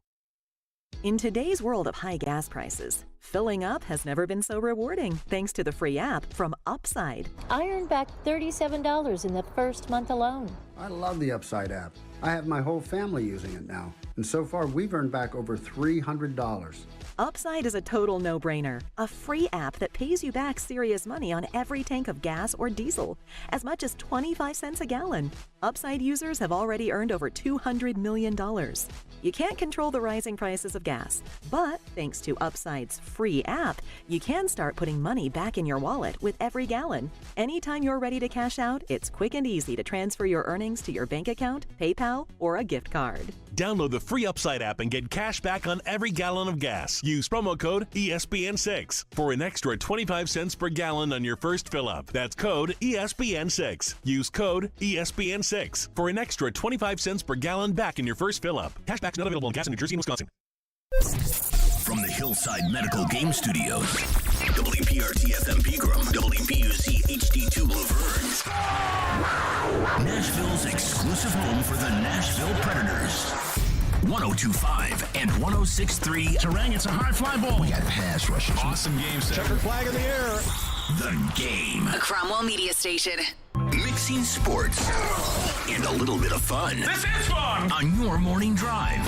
This is Robby and Rexrode. With Robby Stanley and Joe Rexrode on Nashville's best sports talk. 102.5 and 106.3 The Game. And on the Game Nashville app. Ladies and gentlemen, it's showtime. Hour number 2, Robby and Rexrode here on 102.5, 106.3 The Game. Robby Stanley alongside Joe Rexrode. Michelle Knezovic here with you on this Thursday morning in Nashville, Tennessee. And we go to our 102.5 The Game phone line, driven by WilsonCountyHyundai.com. And welcome in our good friend Kayla Anderson from News 2. Kayla, what's going on? How are you? I'm doing well. How's everybody doing this early morning? We're all used to this schedule now that you guys live each and every day. It can be a brutal schedule. I will say, as a morning show host that has traditionally been a night owl in my life, it still gets me at times, Kayla. I know. I'm actually naturally a morning person. Don't ask me why, because you guys know our schedule on TV. It's always usually nighttime until football season. So I just get used to every schedule under the sun and embrace it, right? Because that's all we got to do. That's all we got to do. So, Kayla, what stood out to you yesterday? Day one at Titans training camp, particularly with Treylon Burks. Obviously, there's been a lot of attention on him so far this offseason, and he was turning some heads yesterday. What did you make of Treylon Burks on day one of Titans training camp? Yeah, he was turning some heads, and this time in the right direction, on the field, not off the field, where we know the first time in rookie minicamp he was really not available for majority of that, and then we didn't see him at all in mandatory camp. So it was really good, first and foremost, to see him on the field. I think every single one of us media members that were at practice yesterday were lined up against the ropes, watching those individual drills when he started those, just looking at every single move to see, okay, is he out of breath? Does he look in shape? I mean, I'm not over-exaggerating. That's what we were all doing, because that was really the storyline coming into this. Will their first-round pick be ready to go? We had heard that report from Diana Rossini saying that she had heard he had gotten into good shape. And then we saw him after a couple drills. He didn't look winded. He looked like he was ready to go. And then we were able to see him throughout practice. Obviously, we all been talking about the 7-on-7 drills where he has that incredible diving catch from Ryan Tannehill. I thought that was a really big moment for the rookie, just for the sheer fact, and he said it himself, that he wanted to prove to Ryan Tannehill that I'm going to be there for you to make those catches. Now, he's not going to make every single one of them, but right now in training camp, to earn the trust of Ryan Tannehill is really huge right now. And I think that that was a big moment for him. I really respected what he had to say. When we talked to him, he took accountability and said, look, I probably should have came into camp and I probably should have been in better shape. He wasn't. He's fixed that clearly in the past month and a half or so. And it looks like, guys, he is headed in the right direction. Ryan Tannehill said he has plenty of work to do. There's more he can do. But I think we're off to a good start in training camp. Yeah, no doubt. Big day for him. Who else out there yesterday, Kayla, jumped out to you? Yeah, I mean, it was one of those days, right, where we were kind of looking as much as we can all over the field. The training camp is always a little bit crazy because you got the defense on one side of the field, you got the offense on the other, then they come together for some things. And so my point today is to really make it over to the defensive side of the ball and to check out some things there. But when you look at the offensive side of the ball, I'm going to bring up Ryan Tannehill because that's another point that we've all been kind of pounding coming into the season. And how is he going to bounce back from last year's disappointing loss in the playoffs? He's said it time and time again that it's been a hard offseason for him. He's obviously done a lot of thinking. He's been putting in some extra work in the offseason. But I have really been impressed with, and he said it hasn't changed. I'm going to disagree with that. I think he is more vocal out there, guys. I think he has been more of a leader in terms of demanding where he wants guys to be when there's something that doesn't work. He's the one that I see stepping up and kind of voicing things. I think he's really going to have a chip on his shoulder this entire season to prove to people that he can get to that level. Now, whether or not we see it or not, that's to be determined. But I really have been impressed with just the mindset coming into this training camp, just letting the past be the past. And having to really kind of start from scratch with some of these wide receivers. I mean, you got a guy like Robert Woods that's the other guy I was going to mention. I have just been really impressed with seeing him out there. Now he doesn't have a knee brace. He just looks like he's progressing at such a quick rate. I hope that can continue. He's going to be ready to go at the start of the season. But for Ryan Tannehill, all in all, I've really been impressed with overall what he's doing to, start camp and just the attitude that he has. I think it's the right way to go about it. Kayla Anderson from News 2 on with us here on Robby and Rexrode. So, Kayla, obviously neither Jeffrey Simmons or the Titans seem to have many interest in talking about the contract situation. But just from your vantage point, what does him being on the field and ready to go mean in your mind about, however these negotiations are going and how big of a deal of it was it to see him on the field yesterday in the midst of all these contract discussions that we've talked about the last few weeks? Mm-hmm. So when I heard him say at the end of mandatory mini camp that he'd see us out there, I was like, okay, I kind of like a lot of athletes, I'll be like, oh, I'll believe it when I see it, right? With Jeffrey Simmons, there's just been something about him since we've covered him, since he arrived here, that he has always taken accountability. And what he says, he usually follows through. And I know when money comes into play, that can change somebody. And it right now doesn't seem to be affecting what he's going to want to do on the football field. And I think that is what I'm so surprised with. Jeffrey Simmons is still a pretty young fellow, right? He's not that old yet. And so for him to be this mature, to really push the contract stuff and let his agents really handle that, and he takes accountability for himself and what he feels like he needs to do for his team and be out there during training camp, I give him a lot of credit for that because I know there's some athletes that would mix the two and just not be out there. And I think that there's going to obviously be a deal done, but that's what he's leaving his agents and the team to do on their own time. And for him, it's important for him to be here, to be a leader on that defense, and to start training camp off on the right foot. Look, this defense had so many question marks last year, and there was so much talk about, oh, they're not going to do anything coming into the season. Now it's the opposite. Now this team has all this praise on the defensive side of the ball. Oh, they've got the best front, in the NFL or close to it. Now they want to make sure that they keep it that way. And I think Jeffrey Simmons knows that. And so being at camp is extremely important to him. And I don't mind. I mean, when Jared asked him yesterday about the contract situation, yeah, that question had to be asked. But you know what? Jeffrey Simmons answered it the way he wanted to answer it. He wanted to move on, and now that's what we can do. When that contract gets signed and the extension is done, then we'll talk about it. But for now, it's just important that he is there, and I think that really sets a great tone and example for the younger guys. Yeah, I agree. I think it's big for the team, for the Titans, and impressive. I can't tell whether or not to read into that. Like, okay, so they must be talking or not, or if he's just like, well, either way, I'm going to be a pro and I'm under contract. But that's going to be interesting. Kayla, I did want to switch gears just for a minute because you and I were kind of commiserating yesterday before the presser about college football. As a proud Wazoo grad, and go Klay Thompson, by the way. Wazoo is one of those, one of those schools that I just feel terrible about with this USC UCLA thing to the Big Ten.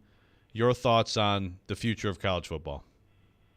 Guys, I'm not going to lie. I'm going to be completely honest because I love college football, and I have a college football podcast I've been doing for about 4 years with a Big Ten alum that, we touch on everything, and he's Big Ten, right? So he's happy-go-lucky right now. Oh, our conference is getting bigger. He's an Ohio State guy. Like, everything's happy in the world of these big teams, these big programs.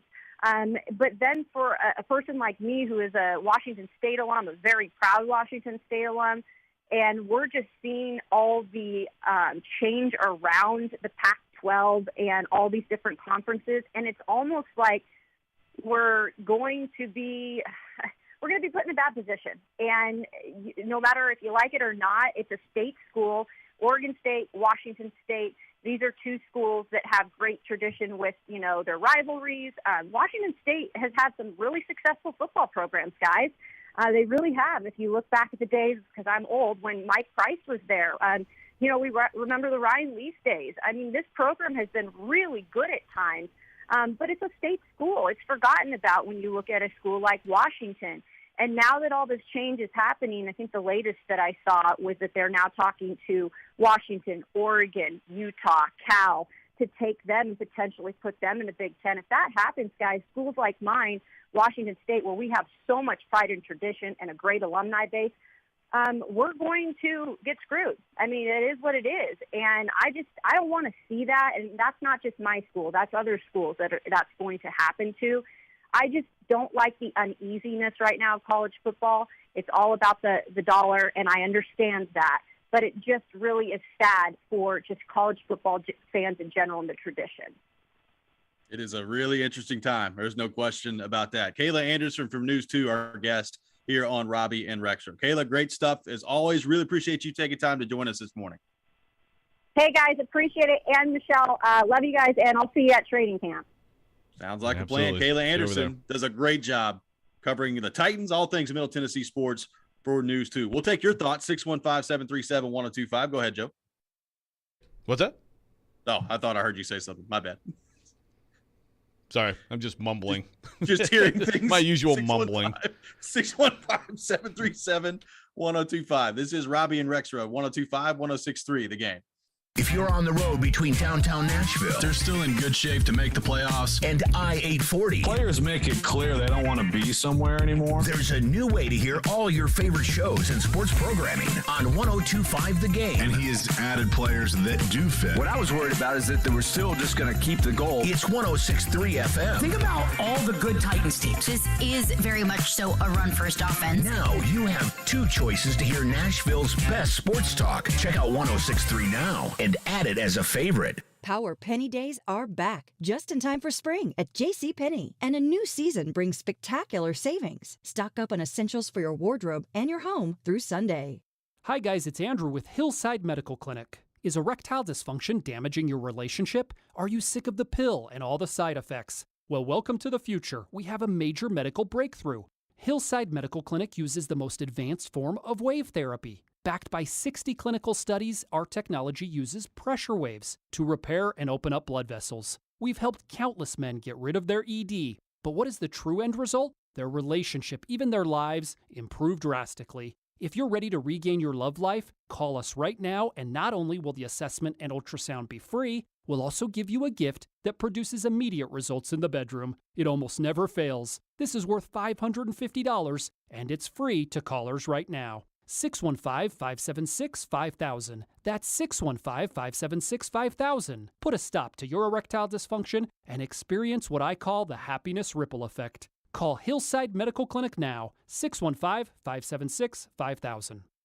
Throwback Thursdays with the Nashville Sounds are the best way to spend a summer night. Enjoy $2 and $3 drink specials throughout the park, or take the Ice Shot Challenge at the Bandbox. First pitch against the Charlotte Knights is at 7:05. For tickets, visit NashvilleSounds.com. Tennessee has never been a stranger to progress, and with all the changes going on, people want an affordable way to protect their families, which is why so many Tennesseans trust us. At Farm Bureau Health Plans, helping people find peace of mind has never gone out of style. Just click FBHP.com, call us, or visit one of our many offices. Farm Bureau Health Plans, protecting Tennesseans since 1947. Signs First is the official sign company for 1025 The Game. Go to sfnash.com. In today's world of high gas prices, filling up has never been so rewarding thanks to the free app from Upside. I earned back $37 in the first month alone. I love the Upside app. I have my whole family using it now. And so far, we've earned back over $300. Upside is a total no-brainer. A free app that pays you back serious money on every tank of gas or diesel, as much as 25 cents a gallon. Upside users have already earned over $200 million.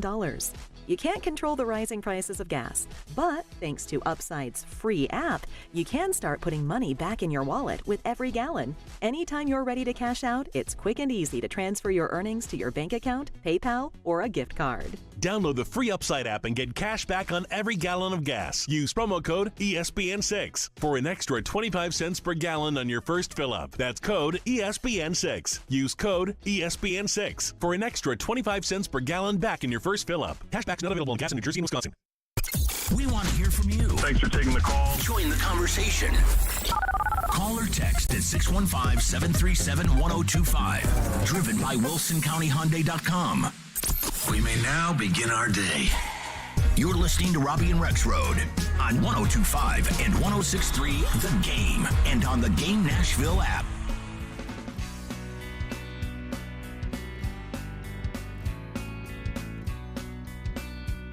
Welcome back in, Robby and Rexrode here on 102.5, 106.3 The Game. We are streaming live on Twitch, Twitter, YouTube, and Facebook. Our video streaming brought to you by the law offices of Amanda Gentry. We are live from the Hillside Medical Game Studio on this Thursday morning in Nashville, Tennessee. I got some tickets to give away to see Jamie Johnson coming up at First Bank Amphitheater on Thursday, August 25th.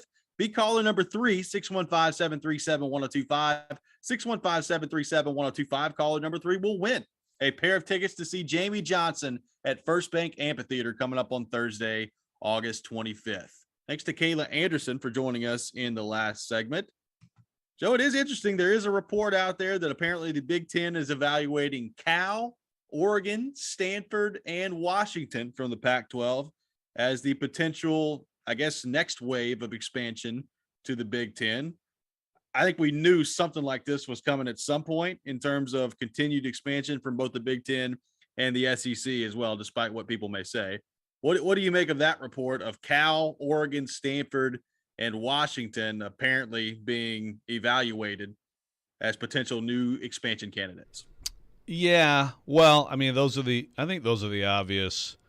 I think Kayla mentioned Utah. I've heard some of that too, but to me, that the four you just mentioned there would make the most sense if they're going to do this. They've blown up the geography bee. You know, I mean, it doesn't make sense anymore now anyway. So you're talking about football brands, Oregon, Washington, pretty good. Cal and Stanford, everybody can talk about academics and be excited. You know, the presidents can pretend that really is what's driving this.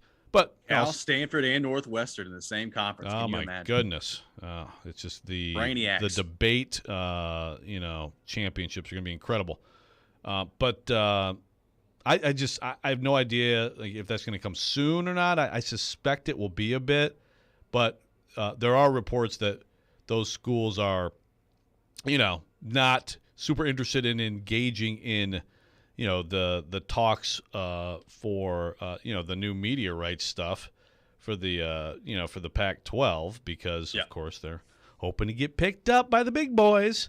There's a new medium rights agreement that at some point you have to be signed. So it's one of those things like if the Big Ten isn't ready right now, and they may not be. I mean, it's not like the Big Ten has to do anything. They'll come whenever you say come on over, they'll come on over, right? So they could just let them be in limbo, and everybody in the Pac-12 just be in misery while they try to keep together whatever they still have. And it's just, but Notre Dame is the big piece, right? I mean, that's the one program left, I think, that because I just feel like Clemson and Florida State and they're just gonna be in the SEC, right? I mean, I would just assume that. I think so. So it's Notre Dame is the one big piece, and they're trying to just get their own deal done and stay independent. And if they do, that'll be fine. But all of this is like Kevin Warren, the Big Ten commissioner. I caught some of what he said the other day, and it's just hilarious. These people, I mean, just the we're being bold and all this stuff, and it's like a year ago you were out there talking about we're trying to keep an alliance of universities that are like-minded universities, and we're basically calling out the SEC, subtweeting the SEC the entire time about this ridiculous, backstabbing expansion of Texas and Oklahoma, and this alliance with the Pac-12 and ACC and Big Ten. They're gonna save college sports, and now it's like, we'll just take the Pac-12's best teams and say, yeah, you're screwed. Bye. Bold and innovative. Yeah, okay. The worst alliance of all time. Yeah, I mean, seriously, what an alliance, man. What an alliance. Like, basically, I'm gonna a year earlier, I'm going to take all kinds of shots at Greg Sankey. And again, I don't blame anybody for being mad at Greg Sankey for what he did. But to make it like we're a little bit better here in the Big Ten. We don't play those kind of games, and we like-minded universities in these three conferences are going to get together, and amateurism and blah blah blah.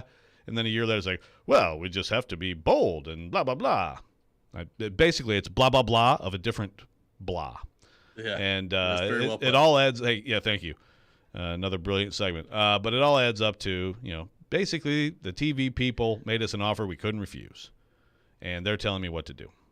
Yep, and we'll see if there's any immediate news in the next few weeks and months on even more expansion in the Big Ten and potentially the SEC as well. Okay, Joe, I need you to explain something to me, because this is not the first place that I've seen this, but it's just popped up on my Twitter feed again, and for the life of me, I just don't understand it, and I need your help with this.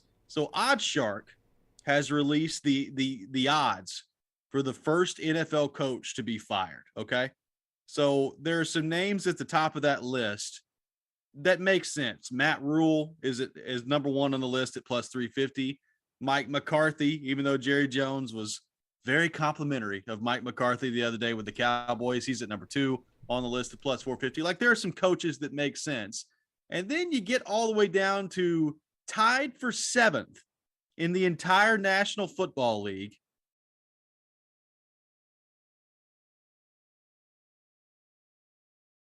Matt Rule, Mike McCarthy, Pete Carroll, Ron Rivera, Cliff Kingsbury, Frank Reich, Dan Campbell. Those are the ones that are in front of Vrabel. And by the way, Dan Campbell and Vrabel are tied at plus 1,200 on OddsShark for the first NFL coach to be fired. Vrabel is ahead of Arthur Smith. He is ahead of Kevin Stefanski, and he's ahead of Robert Saleh of the Jets. Can you please, for the love of God, help me understand this? Vrabel is in absolutely zero danger of being fired. No. I mean, it's obviously these odds are just, they're there to try to, you're trying to get people to bet, right? But it doesn't make any sense to me. I guess Is it the idea that the Titans are just going to be so bad this year? They're going to bottom out? Look, I'll say this is not the first place I've seen something like this. Like, Oddshark is not alone in terms of like Vrabel being somewhere pretty high on the list of coaches to be fired. And I'm like, what am I missing here? Like, do they just think a lot of people don't like Vrabel, so they just want to vote for it and hate watch him this year? I don't know. But I mean, he's not. I mean, that is the craziest of what you just told me. But even like Dan Campbell's, it's his second year, right? For just an abhorrent franchise. Like, I wouldn't think he'd be anywhere high on that list. I don't know. I guess they're just low on possibilities. But you mentioned a couple that I would think would definitely have better odds. That's weird. I don't really know, but there, you know, with stuff like that, I think often there are really strange placements of some people, right? Even like on like MVP, I feel like there's always like at least one or two where you're like, wait a minute, how are you there? But this one is pretty bad. Well, like Vrabel to me, I don't know if he's at the very bottom of the list because Sean McVay's probably at the very bottom of the list, or Bill Belichick, somebody like that. But Vrabel's pretty close to the very bottom of the list in terms of coaches I think would be fired. He really is. Like, I guess, like, are people thinking, oh, okay, the Titans have been really good in the regular season and have been one and done in the playoffs the last couple of years, so that means Vrabel's in trouble? Maybe. Like, I get that. I guess that's their justification for it. That's the only thing that I can remotely think of. By the way, just got a contract extension. So, yeah, I mean, there's, yeah, exactly. Like, there's really, like, that's all I can come up with is like sometimes it's projecting the team, right? Yeah. Like so, you know, so sometimes really horrific seasons can take someone from you wouldn't even consider to putting them on the hot seat, but. Also, like, why would you expect that? I mean, when a team can run the ball and play defense, they're probably not going to completely suck, right? Even and that it would take like 2-15. Like, if Vrabel went 2-15 this year, could he be fired? Would he? I don't think so. I don't think he would. He probably wouldn't be. I will say that once you get through those 17 games, there'd be a lot of what in the world is going on here. Oh, right? Yeah. Like seats would be warm at 2-15. Yeah. Right? They'd warm up. For sure. But yeah, I'm with you. I don't think an actual firing would take place. It's just I saw this come across my Twitter feed a few minutes ago, and I had to check and make sure that it was like an actual site. And it is. Yeah. So, Oddshark. Oh, yeah. Interesting stuff there. No question about it. We'll get into the Jeffrey Simmons contract discussion coming up next. Jeffrey Simmons was asked about it yesterday and was very adamant in his response. We'll tell you what we mean by that coming up on the other side. This is Robby and Rexrode, 102.5, 106.3, The Game. This is Colton Sissons, and this is Smashville. Feeds now, Sissons coming onto the left circle, and Colton Sissons puts it in the net. This is the flagship of the Nashville Predators radio network. ESPN 102.5, The Game. Power Penny Days are back, just in time for spring at JCPenney. And a new season brings spectacular savings. Stock up on essentials for your wardrobe and your home through Sunday.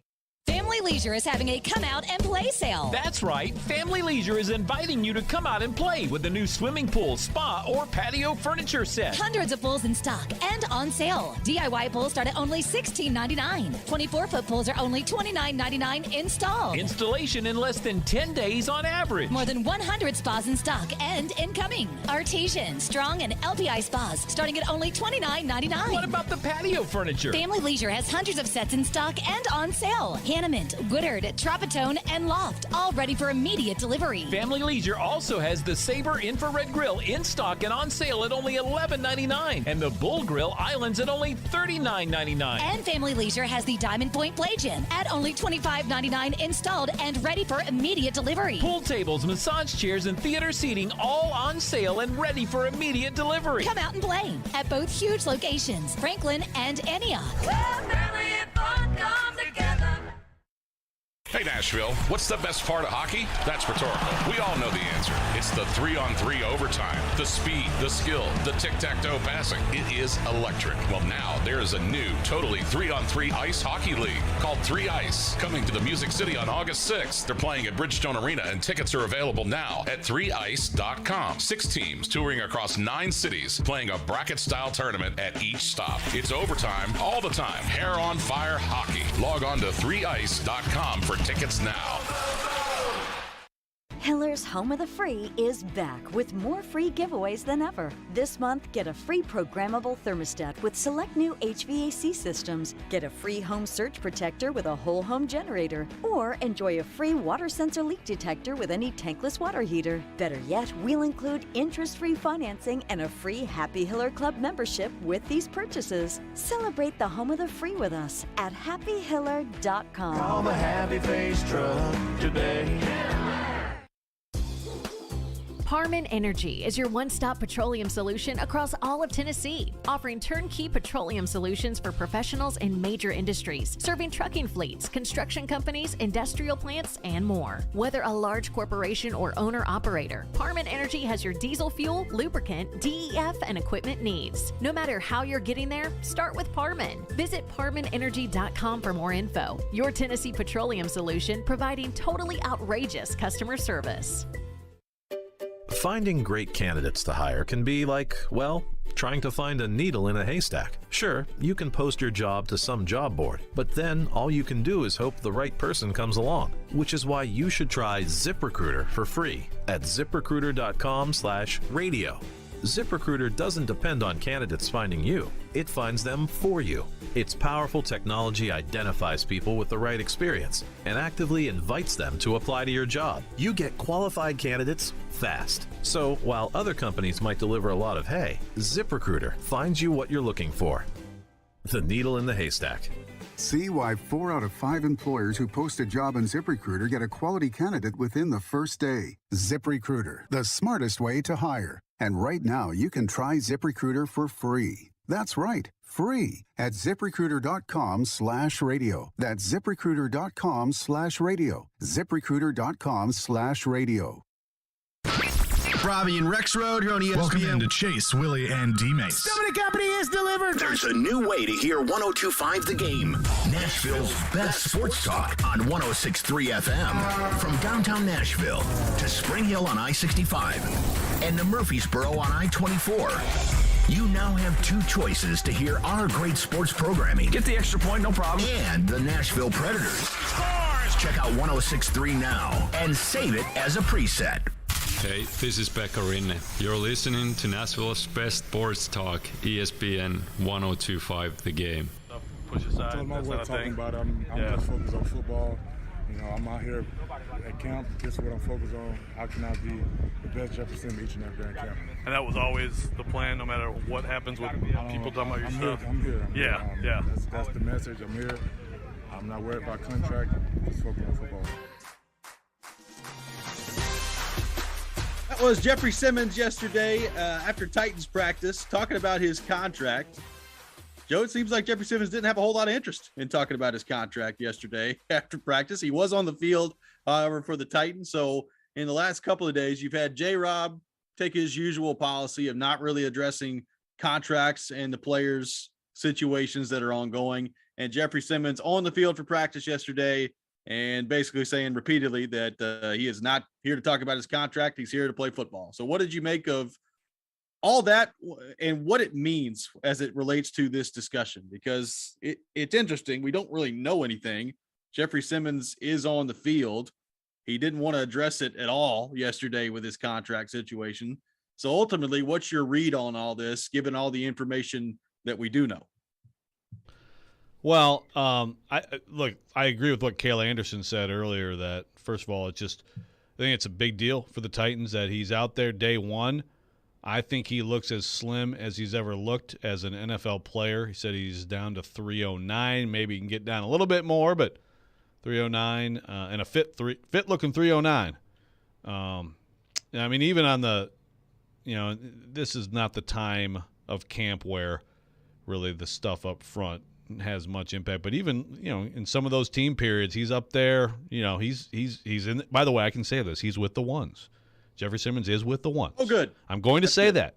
I'm not afraid, and looked awfully good. Just quick and getting there and causing trouble for those interior offensive linemen. You're still getting a look there. A little bit of a look, kind of playing patty cake with helmets and shorts on. But I don't know if I can read into this. I think this means that that there's a possibility of a deal. But it doesn't. I don't know. It doesn't necessarily mean that. I can't take it for that as confirmation for certain that that they're behind the scenes trying to hammer something out, and that we're going to have a presser one of these days in camp, in which I don't think he'll dress up like Boss Hogg. Probably not. But if I had to guess, I would guess that. Well, I think it's pretty clear neither side has much interest in talking about it right now, at least publicly in the media. So, it could be one of those things where all of a sudden one day it's announced that Jeffrey Simmons has signed a contract, and that's that. Or, like you said, maybe there's no discussion at all, and he's just ready to play this year. We'll see what happens on that front. So you mentioned him slimming down. What do you think that does for him? And I guess as you look at where he is and how dominant he's been up the middle, how slim is too slim in your mind if you're Jeffrey Simmons? Do you think 309 is about where he needs to be? What do you make of his efforts to get a little slimmer this year and, as you said yesterday, be in even better shape than he already was?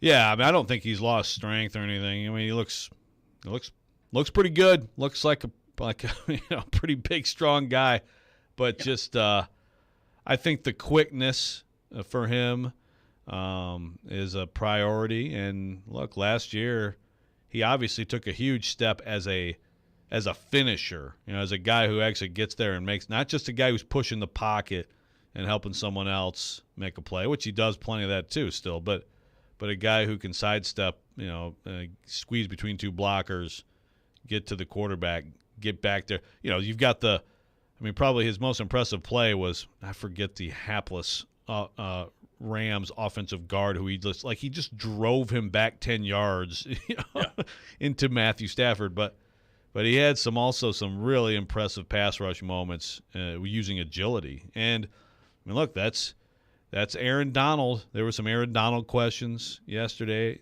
for Jeff Simmons, and that's what he is, right? Aaron Donald is just astounding at times in his quickness and his ability to just zip past someone. Now, and again, I'm not projecting Aaron Donald-like pass rush from Jeffrey Simmons, but he's trending toward just being that all-around player who finishes plays, and maybe he's a double-digit sack guy this year. Well, you've said this before, and I agree. Like, Jeffrey Simmons can have a huge impact on games and a huge impact on a season, and the sack numbers don't necessarily have to be high. I'm thinking back to 2020. He played in 15 games. He had 3 sacks. So it's not like the sack numbers were high. He wasn't dominant that year, but he was pretty good that year on a terrible defense. But last year it jumps up to 8.5, and he was every bit as dominant in every other facet of the game. Certainly the best football we've ever seen from Jeffrey Simmons. So I guess my question to you is, if you're the Titans, did you see something from Jeffrey Simmons last year, just purely from a pass rushing standpoint, that makes you confident that he can be an 8, 9, maybe 10 sack guy every year for the next few years, even though we know that that's not all that his job is and what he's ultimately going to be judged by? Yeah. And if Vrabel would scoff at that, right? As he does, he's been asked plenty of times about everything, but including sacks, and he's totally right. That, as you evaluate a play as a coach, there are a lot of plays where you don't get an assist in the stat book, but maybe the sack happened because of this. Like Danico Autry last year got the quarterback to the ground sometimes, but there were some moments along with Simmons where, because of what they did in destroying a particular blocker, everything broke down for the offense. Someone else made the play. I think Harold Landry benefited from that at times. So Jeffrey Simmons could be dominant this year and have 5 sacks. He really could. I do think because of the way he's getting quicker and everything, that he probably will actually finish some more plays. I just I won't you just can't judge his season on that stat. If he gets it, then it's confirmation that he had a dominant season. I think if Jeffrey Simmons at his position gets 10+ sacks, it doesn't happen much, right? But right. I'm just saying he can be great. And then you look at other sack numbers, like how many plays that were made by that front would you have to trace to him? And I think in 2020, for example, plenty of them were tracing him. The problem is they didn't make a ton of plays on the quarterback at all that year. But he was still a very good player that year. Megan on the text line, driven by WilsonCountyHyundai.com, says, yesterday one of my favorite Titans YouTubers said that after watching Simmons talk, he thinks they've already got a contract done. He thinks they just haven't announced or signed it yet due to some timing issue. Do you think that's a possibility that the deal's done? This is coming from Megan on the text line. I mean, anything's possible. It'll be announced soon if that's the case. I would be surprised. It's not going to be a state secret for 3 weeks, and then it comes out at halftime of the Tampa Bay preseason game or something with the signed contract. But yeah, Kyler Murray's over there studying film on the sideline, and Jeffrey Simmons is having a press conference on the other sideline about the contract. Could line up beautifully. That actually reminds me of one of my, not the Kyler Murray part, but when Billy Sims in 1984, he was about to sign with the USFL, but then the Lions announced right before a big game against the Tampa Bay Bucks that he'd announced a contract. He came on the field on the big screen in the Pontiac Silverdome. How exciting is that? That's very exciting. That's a big pull right there. Well, maybe something Where like do you that go could from happen there? with Jeffrey Simmons. Well, I mean, I'm still trying to see how many Kyler Murray studying jokes I can make from now until the beginning of football season. I mean, that's all. By the way, we just go ahead and forewarn people when they're practicing against Arizona that week. We'll talk about the actual football, but really all I'm going to do is make Kyler Murray jokes. That's going to be my job that week. That's totally fine. I mean, what I hope is that we get at some point a Houston. See, it's going to be a while. A Houston Arizona game. So somehow you can do the Kyler Murray studying Davis Mills neck jokes. I mean, just there's some serious potential there. Well, Kyler's got to be careful because Davis will definitely be looking over his shoulder. I don't think there's any question about that. Oh, Robby. Oh, there you go. Look at you. I don't think there's any question about that. Coming up next, it is time for the Rex Rant, Joe Rexrode's rant of the day. You're listening to Robby and Rexrode, 102.5, 106.3, The Game. And here we go! Every Tuesday at 11. The Music City Grand Prix is green! Chase, Willie, and D-Mace will get you set for the Big Machine Music City Grand Prix by talking to some of IndyCar's best drivers. Pleased to be joined by Scott Dixon. I can't wait, man, and thanks for having me on, and looking forward to getting back to Nashville. Weekly driver interviews are presented by Social Furniture in West Nashville. Shop their summer blowout sale now till July 31st. 60 months with no interest and same-day delivery. And by the Nashville Sheriff on 102.5 and 106.3 The Game and The Game Nashville app. From the Fox 17 News Code Red Weather Center. I'm Fox 17 News Code Red meteorologist Dan Guthrie. Scattered showers and thunderstorms possible this afternoon. High 91, heat index 101. We will be cooler the rest of the week. Brought to you by Hiller Plumbing, Heating, Cooling, and Electrical. Call the Happy Face Truck today. Power Penny Days are back, just in time for spring at JCPenney. And a new season brings spectacular savings. Stock up on essentials for your wardrobe and your home through Sunday. For the first time in history, the FedEx Cup playoffs will begin at TPC Southwind, August 10th through 14th. Don't miss your chance to watch the top 125 players from the FedEx Cup standings compete for the PGA Tour's ultimate prize, the FedEx Cup. Only 70 players will make it through Memphis and on to the next round of the FedEx Cup playoffs. Daily grounds and upgraded ticket options are on sale now at FedExChampionship.com. Tennessee's tax-free holiday is here. Head to Electronic Express this weekend for great deals on back-to-school essentials like laptops, tablets, printers, and more, all tax-free. This weekend only, get an Acer laptop for $229 or an Apple iPad for $449. Don't miss out on a Microsoft Surface Pro bundle for $899 or an HP laptop for $499. Shop in-store or online with free financing. Electronic Express. We make it happen. Erectile dysfunction ruins sex. But it's more than that. It harms otherwise good relationships. It destroys marriages. It can cause depression and anxiety, and it can be extremely hard on a man's self-esteem. This is Kim for the Tennessee Men's Clinic. And if you're suffering with ED, if it's affecting you, I want you to know that if you're like most men, we can treat it and get you back to the man you used to be. At the Tennessee Men's Clinic, we're ED experts. Our protocols have success rates as high as 90%. We've successfully treated thousands of men in the Music City, and we have a variety of treatment options and treatment combinations that could have you performing like you haven't in years. You could even last up to an hour and experience great sex again that is satisfying for both you and your partner. In treating your health, expertise matters. So make an appointment today. Your initial appointment is only $99 and includes blood work and a medical consult. Call 615-208-9090 or go to TennesseeMen'sClinic.com. Visit our website to learn more, including side effects. Treatments extra. Results vary. Attention furniture buyers. Social Furniture is having a huge summer blowout sale in all departments. Don't wait, buy now. Your new furniture can be delivered the same day. At Social Furniture, our professional staff is ready to serve you with your furniture purchase. Summer is the best time to buy new furniture at Social Furniture. The savings are spectacular. For a limited time, Social Furniture is offering special financing for up to 60 months. That's right, up to 60 months. Don't wait. Visit Social Furniture today to save. Chase McCabe. My play didn't work for him, and the way he coached didn't work for me. Willie Donick. It's survival of the fittest. And Derek Mason. A win across the board. Chase, Willie, and D-Mace. Weekdays from 10 to 2. Presented by Spring Hill Heating and Cooling. On Nashville's best sports talk, 102.5 and 106.3 The Game. And the Game Nashville app. You're listening to Robby and Rexrode on 102.5 and 106.3 The Game and on the Game Nashville app. The time is now for the Rex Rant. Sounds like somebody's got a case of the Mondays. On Robby and Rexrode here on ESPN 102.5 The Game and the Game Nashville app. The driving cat, the cat who can drive a car. He drives around.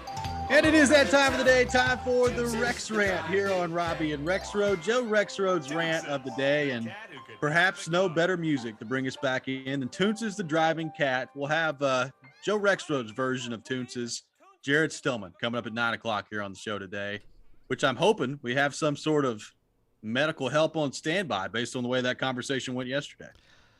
Yeah, we'll talk to Toonces and talk about Toonces later. As I said when we opened the show, I think I should refresh this every once in a while. Everyone bear with me because, my daughter and I went to Hamilton last night, and, I got 4 hours of sleep. I did not realize it was as long as it was. It was amazing. That T-Pack, fantastic, but I'm on very low sleep. Also, I'm still sort of trying to figure out what happened when I had an out-of-body experience screaming at Jared yesterday, and I feel like it's sort of, thrown off my – like I'm off center because of it. So one of the best things was you said, and once again, I'm right and you're wrong. Did I say that? Yes. I You blacked out? I sort of blacked out. Yeah. Yeah. I'm kind of actually afraid of hearing the audio of me yelling. I seriously looked to my right, and my daughter was looking at me with a look that was like, who is Concerned. this monster who's supposed to be my father? So. Well, let me tell you, I'm not worried about it at all. I'm looking forward to it at 9 o'clock. Yeah, Awesome. it's good fun. So I'm not gonna rip Jared with this segment, but I'm gonna rip someone else. Okay. I would like to say off the top that I love Braden Gall, and also that I'm going to rip him today, because I want to read part of this tweet from Braden from after practice Wednesday, which I didn't see until later. And by the way, I will be in person asking Braden about this at practice today. This is the tweet. Quote, Traylon Burks destroyed 3 months of ridiculous media coverage with one play in the first 5 plays of camp, end quote. Now, would you like an example of ridiculous media coverage of Traylon Burks? How about overreacting to one freaking diving catch and using it to make some kind of sweeping judgment about him in the next 10 years of his career? Okay, this is my question for Braden. I will ask him again in person. I want to know, what was the ridiculous coverage of Traylon Burks? Was it pointing out that he had to leave his first drill of rookie OTAs and hit an inhaler? Was it asking questions about that and trying to find out what was going on? Was it mentioning reporting every other time he didn't participate and every time he did? Was it reading and citing the Albert Breer report at SI.com that detailed how there were concerns about Burks and his conditioning in the pre-draft process?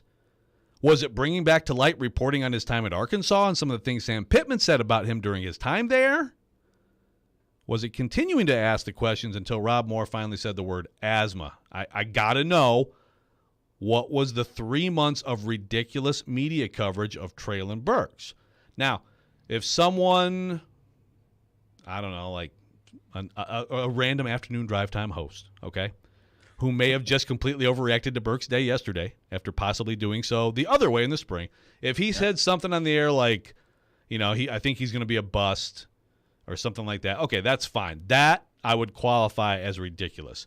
So hyperbole and sweeping judgments at this stage of a career are definitely not prudent. I will agree. I will agree with that. So to repeat, hyperbole and sweeping judgments right now, not prudent. And that can go and now has gone either way. I like it. I'm coming for you, Braden. Coming for you, buddy. This is a conversation that'll take place later today on the practice field. Yeah. And Braden is in a way, if you do, we should do, like Nashville media rankings on certain things. I would say he would almost be as much on the other end of the spectrum as Jared, as anyone, in terms of, don't like calling someone a bust over, this guy sucks. So it's like, he's very into that, which normally I'm with him on that.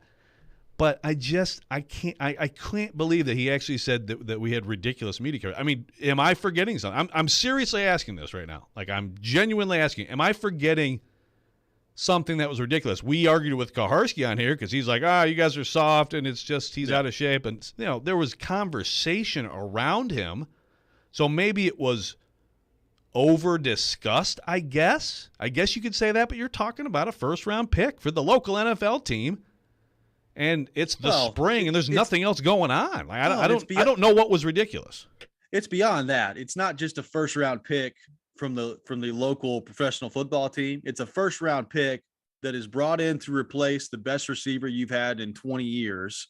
That is also a first-round pick after 2 consecutive first-round picks, one of which isn't on your team anymore, and the other missed basically all of last year with an injury. So there are some extenuating circumstances that go into it. Now, I will say, I said this yesterday. If Treylon Burks is available throughout training camp and plays well and gets out there and gets the reps in that he needs, I don't think the spring really matters all that much. So if I'm saying that I don't think the spring really matters all that much, then maybe we over discuss it. Then maybe so. Like maybe people made too big of a deal out of it. But I don't think it was, just like a media frenzy out there. Like the guy couldn't get on the field, and there are those extenuating circumstances with this team and with this franchise specifically that factor in. We've talked about it from the second he got drafted. Fair or unfair, A.J. Brown is going to be a comparison for Treylon Burks throughout his entire career. It just is. So it's not just as simple as, well, he's the first-round pick here for the Titans. Well, yeah, he is, but there's the A.J. Brown part of it. There's the fact that prior to then, your previous 2 first-round picks were not looking very good. One of them wasn't here, obviously, and the other one was hurt all of last year. So all that factored in made it the story that it became. Yeah, no, I totally agree. And, I think that I think another part of this is that because the Titans, Vrabel could have like cut down the conversation, or Burks could have too, by the way. But it seemed like the one time he talked to us, he was told, like, just don't say anything. Like, he was more than comfortable yesterday talking about the asthma now that it has come out. But, if you're a rookie, you're like, okay, whatever they want me to do, I'm going to do it. Vrabel could have cut down the conversation by just coming out and talking about it. He will never do that. But this is part of the problem with that, right? Is that then it becomes speculation, asking anyone, trying to figure out what's going on. And it was information that was very much worth trying to find out, trying to figure out what's going on. That fans want to know what's going on with someone like this. And so if you're in our job, who do you work for? You work for the fans. So I don't know. It's just I didn't think anything was really out of bounds. Again, unless if people are like, he's – and I don't think we ever did on our show. Now, someone shows me some audio receipts. Apparently I black out a lot when I talk, but – I don't think we ever called Traylon Burks a bust. Yeah, and again, there's one show that one particular person who I don't know if he did or not. If so, then okay, then that qualifies. That's overreacting, as some do. But overall, the coverage was what it should have been. Rob on the text line, driven by WilsonCountyHyundai.com, says, Joe, I think you're taking that a little too much. I don't think Braden was singling out the guys at 102.5. The national media did run this into the ground on that four-letter network, especially I think is what he's talking about overall, the media, and not just you guys and the local media. I guess the four-letter network is ESPN? I think so. Well, to be clear, Rob, I'm not saying he was singling out people here at all. No. Now, but I did take it, I guess, more as local media. I don't know. Is that true? Like, did ESPN just go wall to wall with this? Boy, that'd actually be exciting for the Titans if that was true. Yeah, I think it was way more of a story here than it was. It was talked about on ESPN, and it was talked about, there were people nationally writing stories on Traylon Burks. I mean, you brought up Albert Breer. He's one of them. But that was a relevant story. I mean, that was an important story, right? I mean, exactly. That shed some light on concerns about him during the pre-draft process. And look, the context of that is what you just laid out with the Titans and their high draft picks of late. That's just that intensifies the scrutiny in a situation like this, and it should.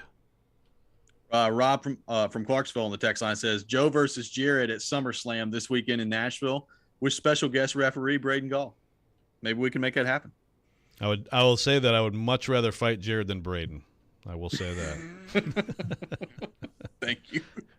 615-737-1025. This has been the Rex Rant. You can check it out every day here on the program at 7:45. Coming up next, we'll be joined by Jim Wyatt from TennesseeTitans.com. We'll get his thoughts on the Titans and the storylines as training camp continues to progress here over the coming weeks. You're listening to Robby and Rexrode, 102.5, 106.3, The Game.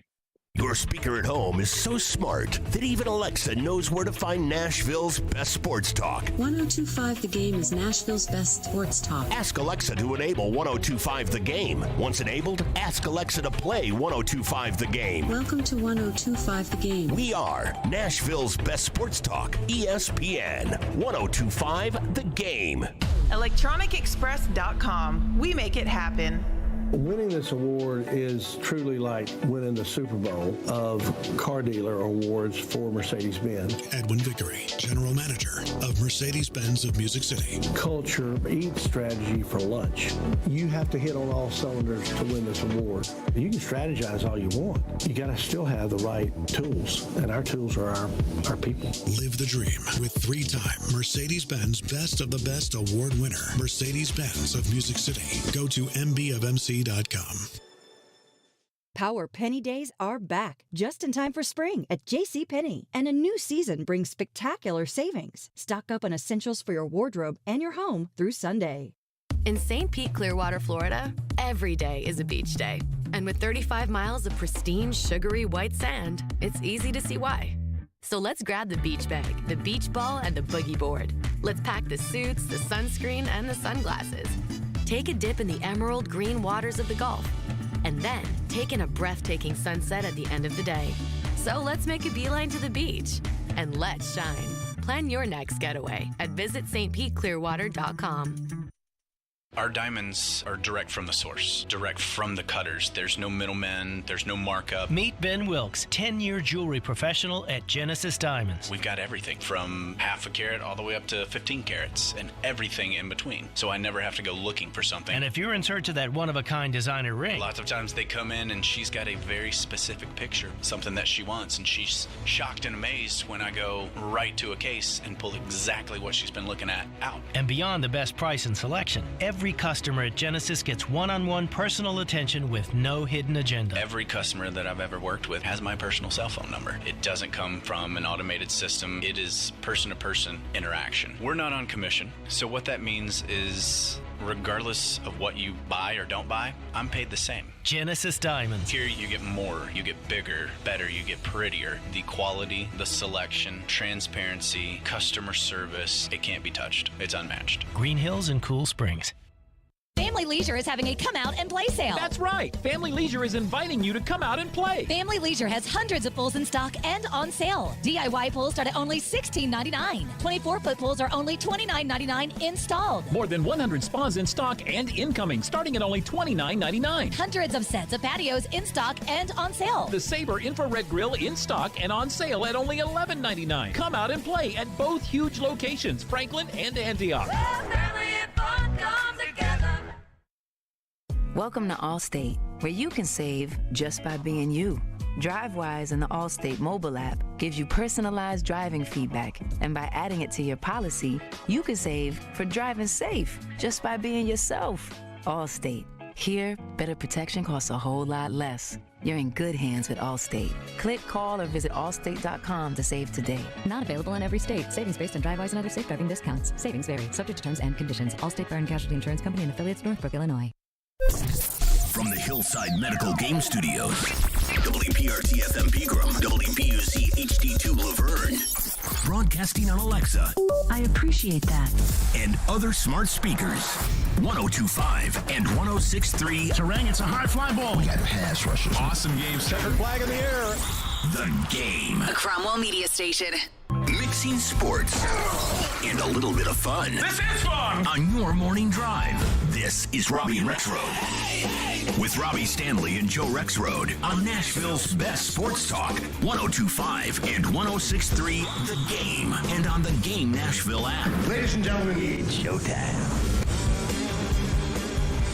Hour number 3, Robby and Rexrode here on 102.5, 106.3 The Game. Robby Stanley alongside Joe Rexrode, Michelle Knezovic here with you on this Thursday morning in Nashville, Tennessee. And we go to our 102.5 The Game phone line, driven by WilsonCountyHyundai.com, and welcome in Jim Wyatt from TennesseeTitans.com. Jim, what's going on? Thanks for taking time to join us this morning. Yep, no problem. Hope you guys are doing well. Hope you are as well. So, Jim, what stood out to you? I guess a couple of things that stood out to you on day one of training camp yesterday on the field for the Titans. Well, and I know you guys have been talking about him. I think Traylon Burks, the first thing, because we had not seen a day like that from him so far. So for him to make a diving catch on a deep ball on the second play of the 7-on-7 and then make a couple more catches and really just be able to finish practice and look good, I thought that stood out the most. I think it was very encouraging to see Robert Woods and Caleb Farley out there without the knee braces on. I don't know that that's, I don't know. I still think there could be days where those guys will put them on in certain drills as they still continue to work their way back. But I thought, I just think every step that those guys make, that's a big sign of improvement, is a big positive. And then I think just overall, I think, for the most part, I thought guys looked like they were in good shape and raring to go. And I know this is a different start to training camp than maybe way back in the day where you're hitting the ground running. There's more of an acclimation period now. But I thought everything was, went kind of according to plan, and there were more positives than negatives out of day one. Yeah, Jim, I'm with you on Farley in particular. Obviously, Traylon Burks makes some big plays, and he was such a topic during the spring. So, of course, that's a big deal. But I did spend a lot of time watching Farley, and I really like how he's moving. I feel like he's more fluid, he's stronger, and he just looks confident out there. I thought he had some really good moments in coverage. What did you think just specifically of his day and where things are going for him? I've kind of wondered, what's that corner spot going to look like? After one day, in which, of course, we can all overreact, I feel a lot more confident that he's going to be that other starting outside corner when the Giants game arrives.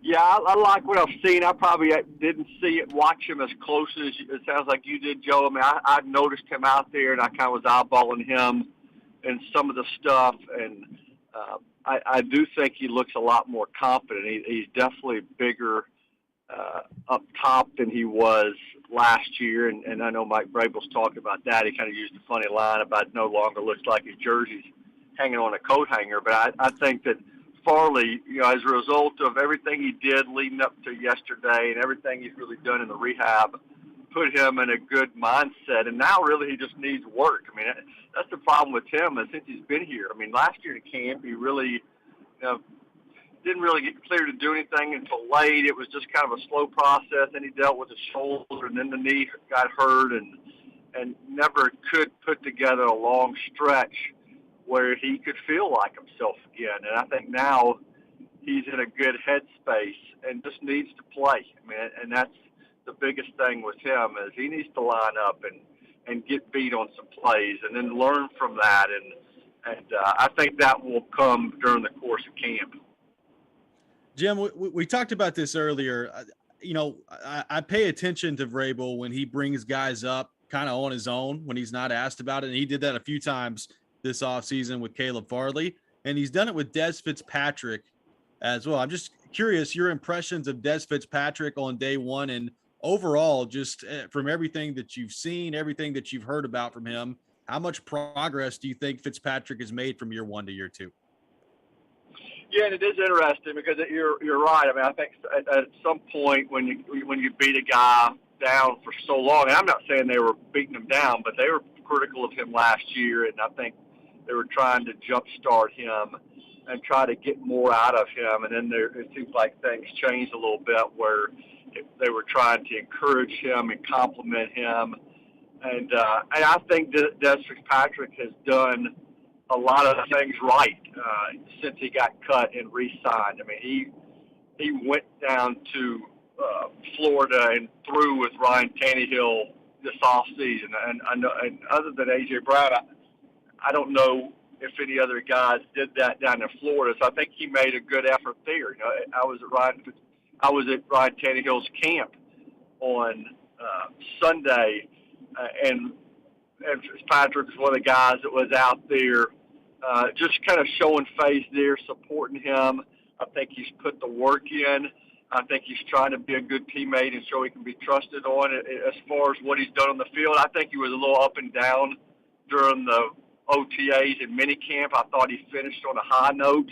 I don't think he's a lock by any stretch to be on this team, and I think they need to see consistency from him. I mean, there's a lot of guys in that pool behind Woods, Burks, and Westbrook-Akina who are iffy. I mean, I think Phillips is on the team, so that's four, and then you've got a group that includes, Josh Malone and Fitzpatrick and Racey McMath, who is going to be able to help you on special teams, and a guy like Hollister and Kinsey, some other guys that are battling. So Fitzpatrick's in that group, and he's going to have to be consistent because I don't know, even though they've praised him a lot, I still think he was a little bit up and down through the offseason and needs to really level out and continue on an upward track.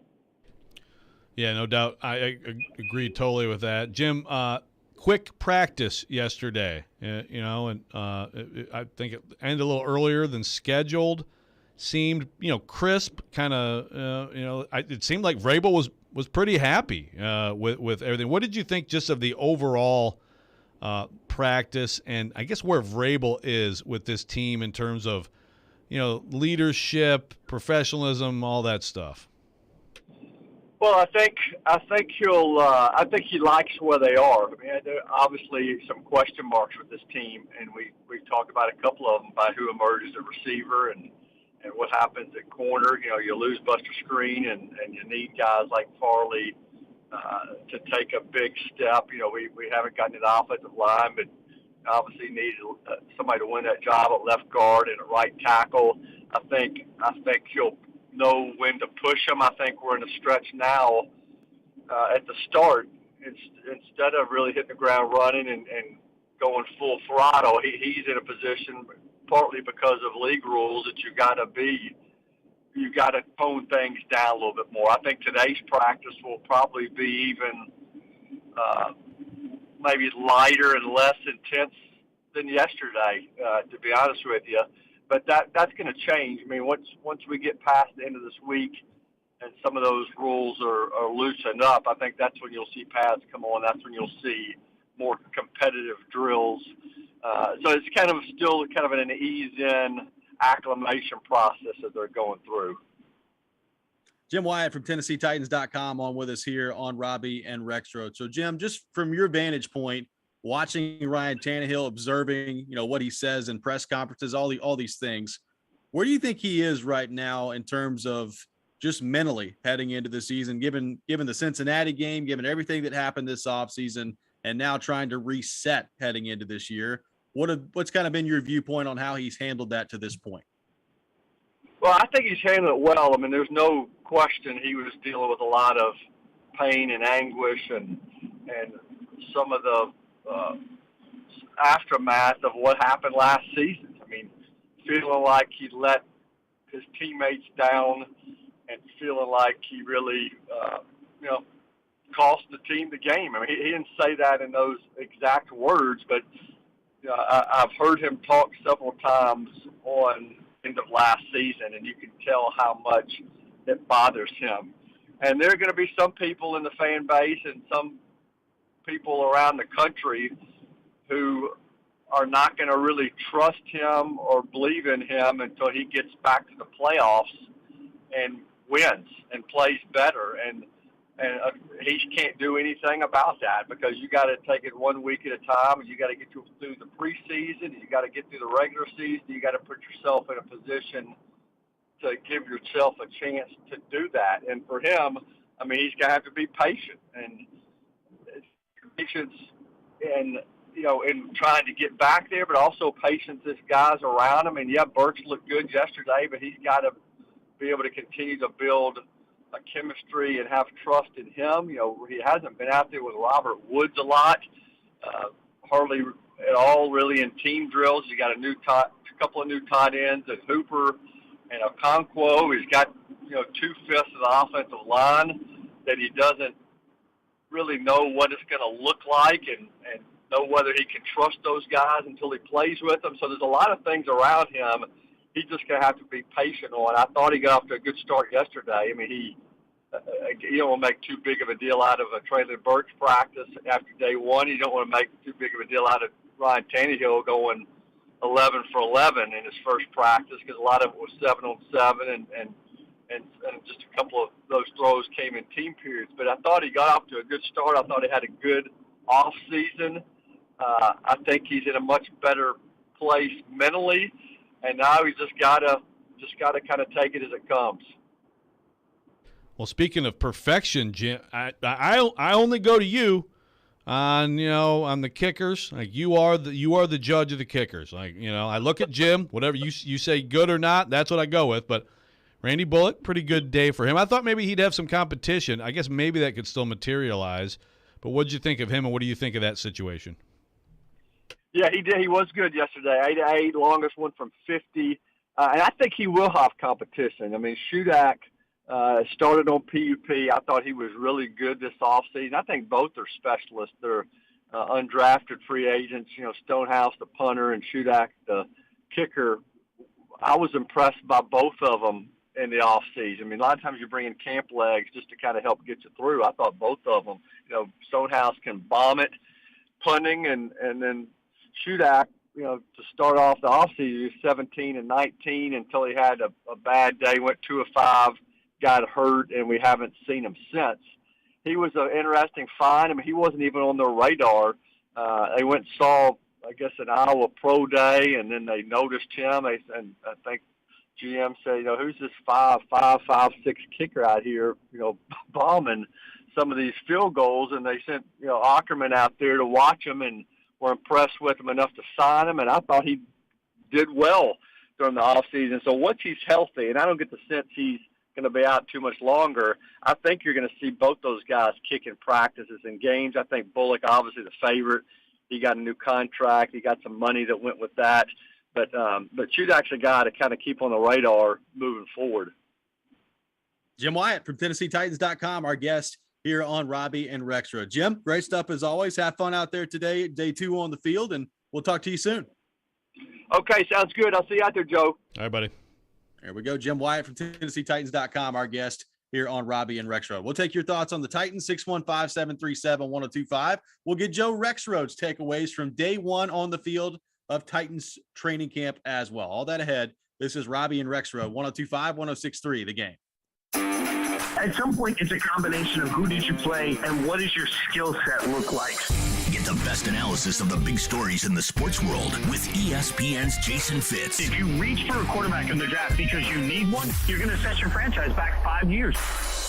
Join Fitzy every Wednesday at 4:30. Presented by Blood Assurance. Jason Fitz. I am 5'9.5" on ESPN 102.5 and 106.3 The Game and the Game Nashville app. Power Penny Days are back, just in time for spring at JCPenney. And a new season brings spectacular savings. Stock up on essentials for your wardrobe and your home through Sunday. I'm Joe Namath, here to tell you about another number 12. USA Hemp Store's original number 12. USA Hemp Store cream is hypoallergenic and uses an easy-to-apply blend of ingredients designed to go on gently. And with no odor, no one knows you've got it on, except you, of course. The original number 12 CBD creams, grown in the USA, THC-free, lab-tested. And a portion of every sale supports Homes for Veterans Incorporated. USA Hemp Store's original number 12 works like it does for me. With this special Joe Namath offer, get the original number 12 just $34.95. Free shipping on every order. Distributorships available. Call to learn more. 844-305-1212. 844-305-1212. Or visit usahempstore.com. usahempstore.com. THC free is below the level of detection using validated scientific methods. Lexa Labs June 2022 certification analysis. USA Hemp Store is not making any guarantees about the results of taking any action, whether recommended in this advertisement or not. USA Hemp Store is not making any guarantees nor any endorsements concerning any of its products. Paid endorsement. Hey, Willie Donick here. Are you feeling the sting of higher interest rates and higher costs? Those credit cards and other loans are costing more and more every month, and inflation is making everything else more expensive. Your home can save you right now. Your home value is up, and there's a ton of cash in it that you can access with Loan Pronto. Loan Pronto specializes in zero-cost cash-out home refis. You can get tens of thousands in as little as 2 weeks. Pay off those 23% rate credit cards and other loans. Consolidate everything into one super low payment. People who do this usually cut $800 or more from their monthly budget. If your home mortgage rate goes up a point or so, it's offset by your credit card rate going to zero. So call Loan Pronto now and unlock that equity and wipe out the bad debt. Do it now. You can even skip your next 2 house payments. Call 615-499-5780 or go to loanpronto.com. That's 615-499-5780. Equal housing lender, NMLS 166-1781, subject to lender approval. If you suffer from joint pain from arthritis or an injury, you know the traditional treatments, pain meds, steroids, and then surgery, right? Willie Donick here with great news. Now there's a better way, and it's here now from the local medical professionals at QC Kinetics. QC Kinetics is the nation's leader in regenerative medicine. This is an advanced, exciting, and natural alternative that can give you lasting relief using your body's own healing power. Listen, steroid shots are toxic to your joints. Pain meds can be addictive, and nobody wants to go under the knife. It's 2022, and those old ways are out. The new way is in. Regenerative medicine, restoring and repairing damaged joint tissue using natural biologics. No drugs, no downtime, no surgery. QC Kinetics and their protocols can address any pain in any joint and give you the quality of life you deserve. So call the local medical professionals at QC Kinetics now. 615-249-4024. 615-249-4024. That's 615-249-4024 for QC Kinetics. Well, you've got the whole world listening. What do you got to say? Never miss a moment of the show. Subscribe to the Robby and Rexrode podcast on iTunes, Spotify, and wherever you get your podcasts. We may now begin our day. You're listening to Robby and Rexrode on 102.5 and 106.3 The Game and on the Game Nashville app.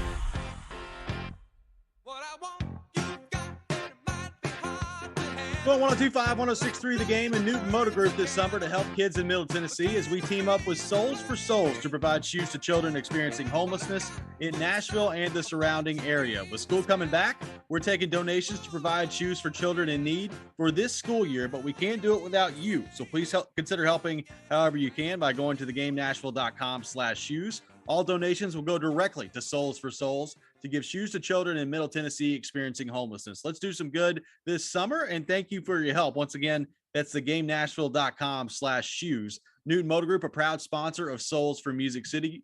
Newton Motor Group, the best car deals in Nashville start at Newton. Welcome back in, Robby and Rexrode, 102.5, 106.3 The Game. Thanks to Jim Wyatt for joining us in the last segment. We'll have Jared Stillman coming up at 9 o'clock to relive a little bit of the Jared versus Joe victory that Joe Rexrode brought to the table yesterday. I know Joe is teeming with excitement about that.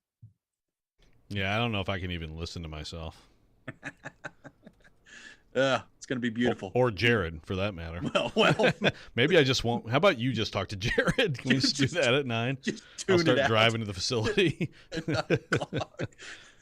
We'll get to that coming up a little bit later. So, Joe, day one on the field yesterday. We heard some of what Jim Wyatt took away from the practice yesterday.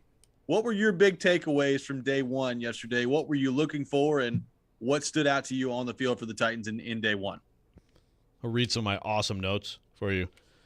Writing up some lineup stuff. Can't say that on the air, although some people ask questions about it to try to bypass that rule. Some notes. Then I have big letters: bomb, Burks, pass Fulton, 17 throws it. Wow, that's my notation. Great notes. That's my analysis. Yes, I had Farley locks up Woods. That was one of my things I watched. Burks, strong route, comeback, catch versus Farley, good coverage, good play. Talked about that earlier in the show. It was one of those. Both sides should feel actually pretty good about it. It was physical coverage, tight coverage for Farley, good timing and physicality in hands between Tannehill and from Burks, and then good timing with Tannehill between him and Tannehill. So another play that I haven't talked about yet.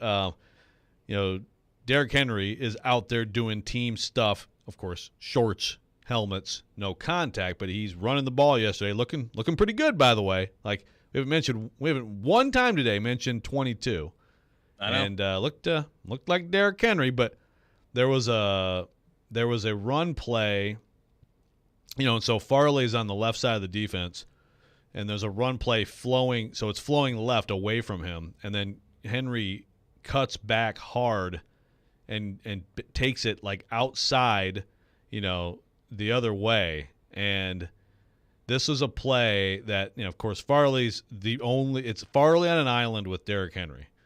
And, there's no contact. He just kind of runs by him. Okay, blow the whistle, next play. But I looked at that play, and I was like he could have killed him there. Like, it's like this. Talk about a nightmare if you're a corner and you get a Derrick Henry cutback, and it's you and him, Yeah. I've seen how that ends a few times. Yeah. So there was a lot of, again, I saw a lot of Farley, liked a lot of Farley. Another thing that I saw that we haven't talked about yet, and this gets into the rules. Can't talk about where people line up and things like that, but I will say that in general, I thought the Titans got Chigakonkwo involved. He caught quite a few passes from Tannehill, short passes, but it looked like first day impression to me is they feel like he's someone they'd like to get some run after the catch from, which makes sense. Not saying he's going to be Jonnu Smith, 2.0, but there were a few moments where I said, okay, they want to get him the ball, and they like the idea of getting the ball in his hands quickly, seeing what he can do with it. So look for that. Boy, you love you some Jonnu Smith. Well, I mean, Jonnu Smith. That's the thing. The Titans were the most. It was just with Henry and A.J. Brown. I know. I mean, the most difficult to tackle. Now, you may have something with you got Derrick Henry still, Chig, and Burks. He could be that kind of guy too. But I think Jonnu Smith's gonna have a good year in New England. What else was out there in my notes? A lot of just I'm talking about some Dez good plays. There was another play that was Malik Willis over the middle to Racey McMath. The ball wobbled a little bit on him, but it was one of those, but it still was an absolute scorcher. It was one of those throws that you're like, he got it to him. It was a little behind him, too. It was over the middle, But it was one of those throws that, like, a lot of quarterbacks couldn't even think to try to make the throw, and he got it there, and McMath made a good catch. So, you know, the arm strength was on display, but I didn't come away with a ton. You know, there's limited reps here, and I didn't come away with a ton on Willis yesterday. There wasn't really even a ton of, like, Austin Hooper involvement yesterday, but that certainly will be he will be involved. You know, so it's one day. I mean, today could be a quiet day for Traylon Burks, and if it is, then the important thing is he out there doing everything, continuing to build that chemistry. What did you make of Tannehill's day yesterday? We heard Jim talk about it in the last segment. 11 for 11 for Tannehill. It is training camp. There's no pads. It's a very different environment out there, but obviously it's good to see the quarterback play well. What did you make of Tannehill and what that could potentially mean moving forward? Well, it totally carries over to the season. So I think this means in the first quarter against the Giants, he's going to be 11 for 11. I think that's how it works. I think that's just math. In all seriousness, Tannehill looked good. He'll probably continue to look good. But, it's interesting. It was Kayla talking earlier about his leadership, and she detects a difference. And that's interesting. I wonder if he's being a little bit more intentional. I'm not going to sit here and say, oh, yeah, I've noticed that too. But I'm going to watch for that. I've always thought he's been good as a leader. I noticed a quote from Matt Ryan yesterday. I'm going to paraphrase it, but he was asked, how do you like lead your teammates, or how do you keep them engaged? And his quote was like, keep my foot up there, bleep. I don't know why I bleeped that, but maybe just because Matt Ryan, I can't imagine him saying a swear word.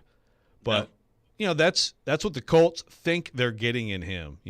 Which would be a big improvement from what they had with Carson Wentz. I think Tannehill's been a good leader. It's hard to lead as well when you aren't playing as well, but maybe if you're Tannehill, you have to look at this year like this is a critical crossroads year in your NFL career. So maybe we will see an effort to step up and be a little bit more vocal. Again, I don't think he necessarily needs to change anything in that way. He needs to play better in certain moments, but that's something interesting to watch. It's something interesting to watch. He was kind of asked about it yesterday and said he doesn't really feel like he's been more vocal, but it's going to kind of lead the way that he has always led. So that will be interesting to monitor. What's your thoughts on that as we move forward here? We'll continue the discussion on the Titans. We'll get to Joe's thoughts on Traylon Burks and Caleb Farley yesterday coming up next as well. 615-737-1025, 615-737-1025. Attention men, have you been struggling with erectile dysfunction? Well, Hillside Medical Clinic has a breakthrough treatment for ED that does not require any pills, injections, or surgery. And right now, Miles joins me from Hillside Medical Clinic to tell us all about it. Miles, what's going on? Well, you said it right. For 30 years, it's been pills, needles, injections, chemicals, recovery time, and needles. Yeah, let's get that off the table. It's the future, guys. We have a technology, not a pill, called acoustic wave therapy. It's a machine. It sits right on the skin where gentle pressure waves travel through your skin into your blood vessels, helping them to expand to allow for more blood flow, oftentimes repair themselves. So unlike traditional methods, you could be looking at an end date to your ED without the pill. So, Miles, what kinds of clinical studies have been done on this acoustic wave therapy technology? Well, thankfully, this is a heavily vetted technology. The likes of Cambridge and the Cleveland Clinic have studied this. But go to our website, click that science tab. It's going to be 60 independent placebo-controlled clinical studies. They're all calling it safe and effective. Some are even calling it the new standard of care for ED. And I hear you have a special offer if our listeners call in right now. Well, I never show up empty-handed. Today is no exception. Guys, call us right now. You're going to get the exam, assessment, and blood flow ultrasound all for free. Plus, we have that additional gift. It provides powerful results in the bedroom. That's free as well. All you got to do, pick up the phone, call us now, or log onto our website and chat with us there. You heard it, guys. You can put a stop to your erectile dysfunction by treating the root cause of the problem. Call Hillside Medical Clinic right now to qualify for that offer at 615-576-5000. That's 615-576-5000. Put a stop to your ED and regain your love life. Call Hillside Medical Clinic at 615-576-5000. If you're on the road between downtown Nashville, They're still in good shape to make the playoffs. and I-840, Players make it clear they don't want to be somewhere anymore. there's a new way to hear all your favorite shows and sports programming on 102.5 The Game. I go back to that play and I shake my head. What I was worried about is that they were still just going to keep the goal. It's 106.3 FM. Think about all the good Titans teams. This is very much so a run-first offense. Now you have two choices to hear Nashville's best sports talk. Check out 106.3 now and add it as a favorite. Power Penny Days are back, just in time for spring at JCPenney. And a new season brings spectacular savings. Stock up on essentials for your wardrobe and your home through Sunday. We're Saia LTL Freight. For nearly a century, our team has been committed to driving business forward. From Lady Liberty to the Golden Gate, Superstore to Corner Store. We go that extra mile, expanding our team to better serve you. So trust that when you partner with Saia, we take every delivery personally. Visit Saia.com for all your shipping needs. That's SAIA.com.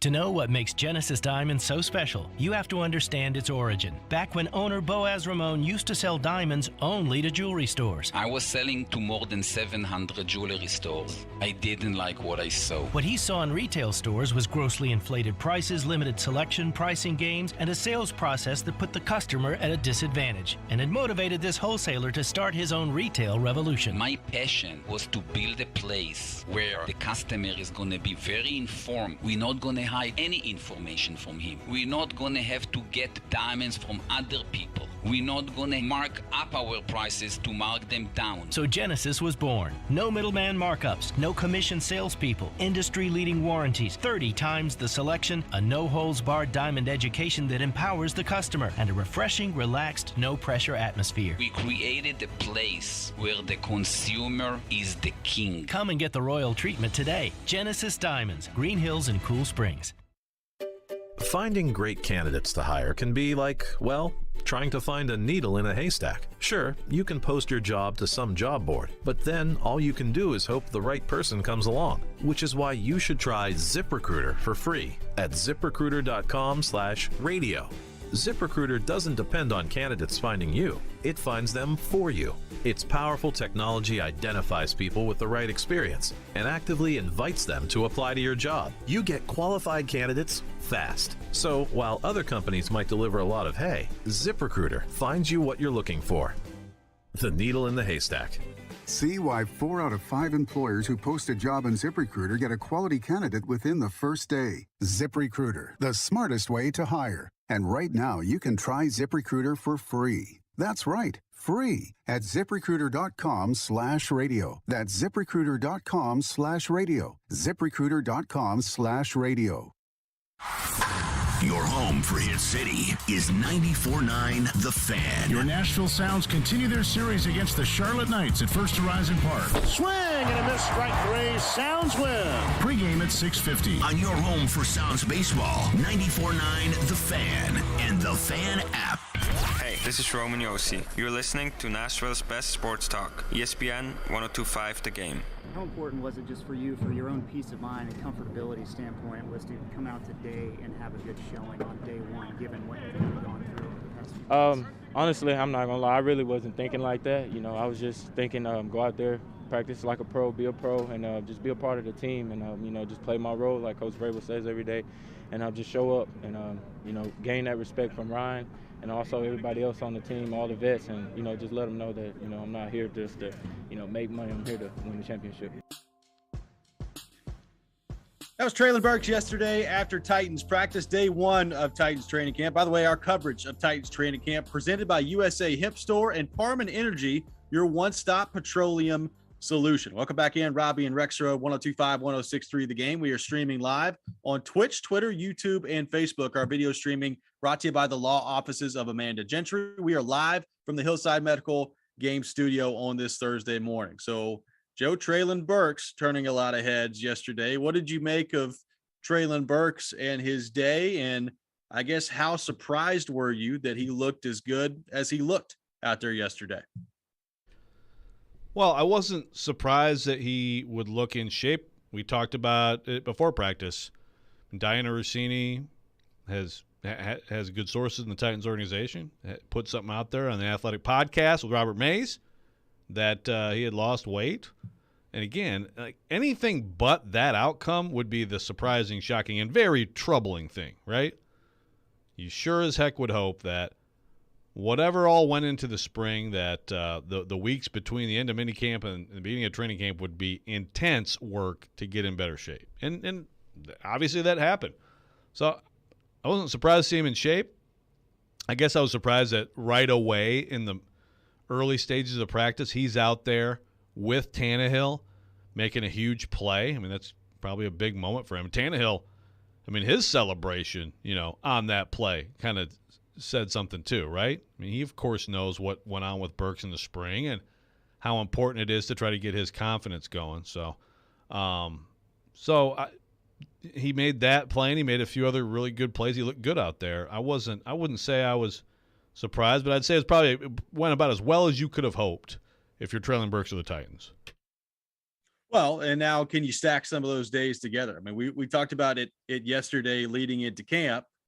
It sounds like he's back in shape, and that's what the Diana Rossini report said. He was out there yesterday. He got through the whole day. So if you're trailing Burks, can you continue to build on that? Because Joe, this kind of goes back to what we talked about yesterday. Once you get through all the stuff with him that we've talked about with the conditioning, the asthma, all of it, the fact is he's a pretty good player and was a pretty good player at Arkansas as well. So now that hopefully the conditioning part of it is behind him, what interests me now with Treylon Burks is, all right, well, what sort of weapon can he be from the jump this year from the Titans? Is he ready to be a guy that they trust to play a significant portion of a game?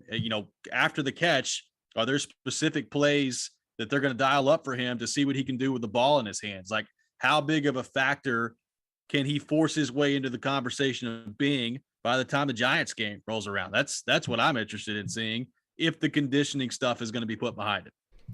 Yeah, and I got to think they'll do some stuff like they did with A.J. Brown. It makes sense.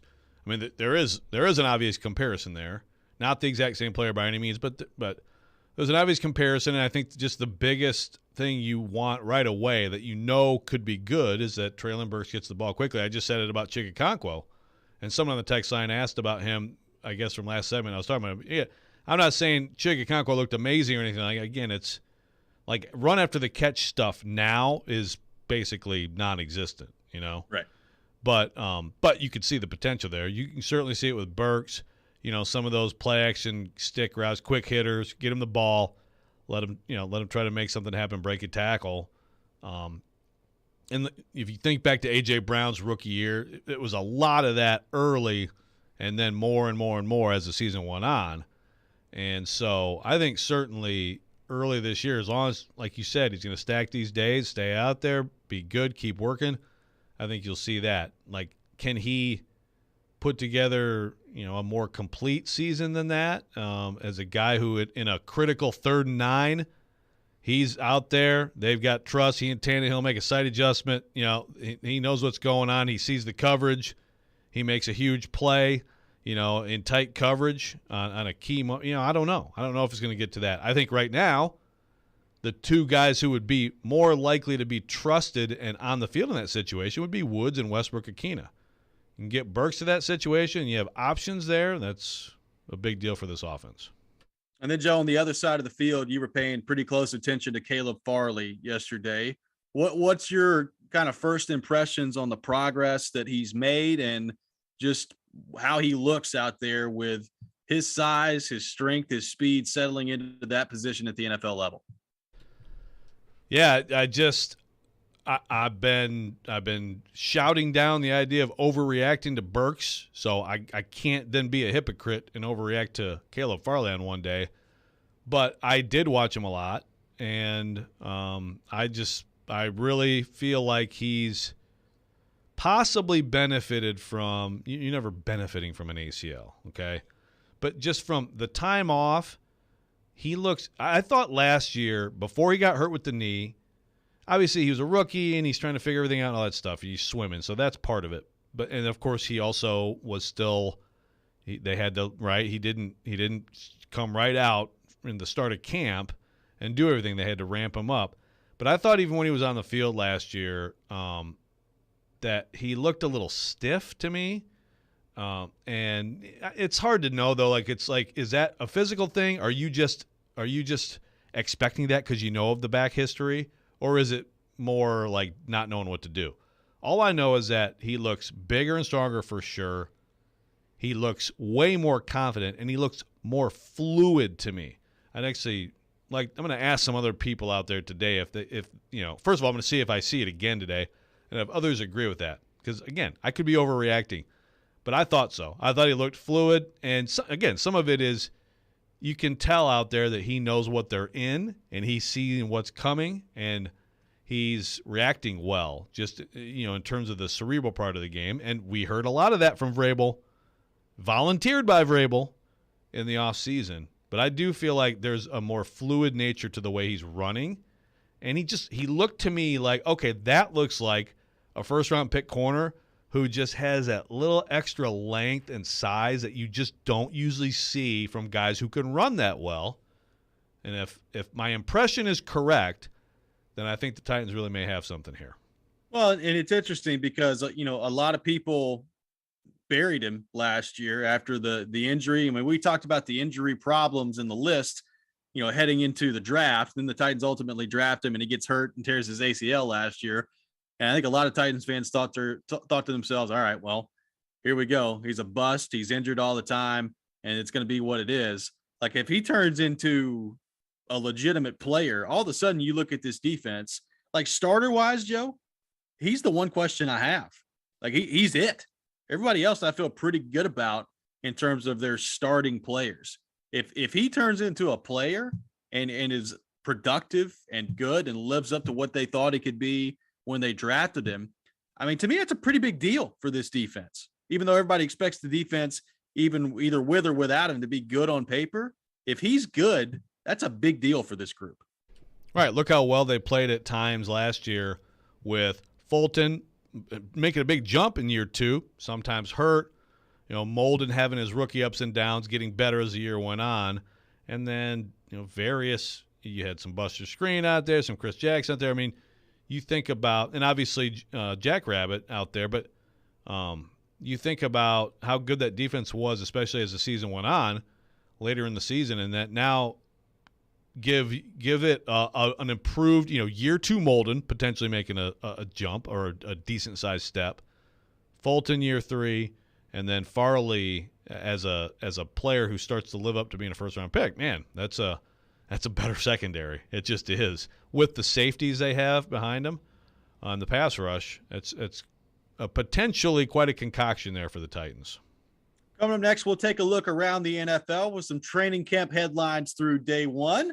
We'll take your thoughts as well on our text line driven by WilsonCountyHyundai.com, 615-737-1025. Jared Stillman coming up at 9 o'clock. All that ahead. This is Robby and Rexrode, 102.5, 106.3, The Game. Let's put the green flag in the air and turn them loose. Nashville's home for NASCAR. He's going to try to make a big move here. It's brought to you by the Nashville Fairgrounds Speedway. We are your racing station. ESPN 102.5 and 106.3 The Game. And the Game Nashville app. From the Fox 17 News Code Red Weather Center. I'm Fox 17 News Code Red meteorologist Dan Guthrie. Scattered showers and thunderstorms possible again today and for the rest of the week. Flooding concerns will be on the rise. High temperature today up to 91 degrees. Brought to you by Hiller Plumbing, Heating, Cooling, and Electrical. Call the Happy Face Truck today.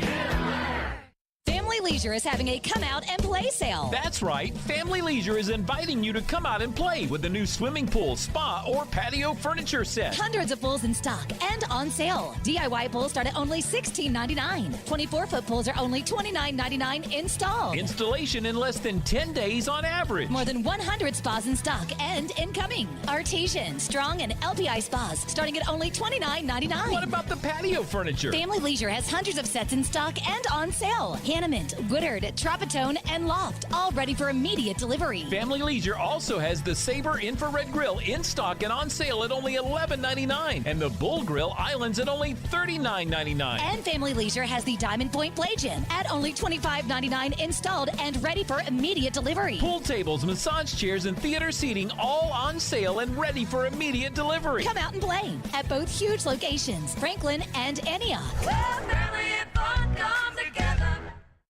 Attention investors. You know, in business, timing is everything, and today your timing is perfect. Credix Corporation is operating in many of the fastest growing and most profitable industries: real estate, retail, e-commerce, the CBD market, and family golf entertainment, with more to come. We're helping investors on Main Street, not just Wall Street. Credix recently entered into an agreement to purchase USA Hemp Store. One of the affiliates of the USA Hemp Store is NFL Hall of Fame quarterback Joe Namath. Credix is offering an investment opportunity into shares of common stock at $1.20 per share. Invest for a $20,000 minimum investment, although we have the option of accepting subscriptions in a lesser amount. Become an investor in one of the most exciting public companies today. Space is limited. Call now for your free investor information kit. 800-881-1528. 800-881-1528. Or visit credixcorporation.com. CREDEX Corporation.com. An investment in Credix Corporation, the company. The information herein is not meant to replace or supplement the term sheet. For complete information and full disclaimers, visit credixcorporation.com/invest.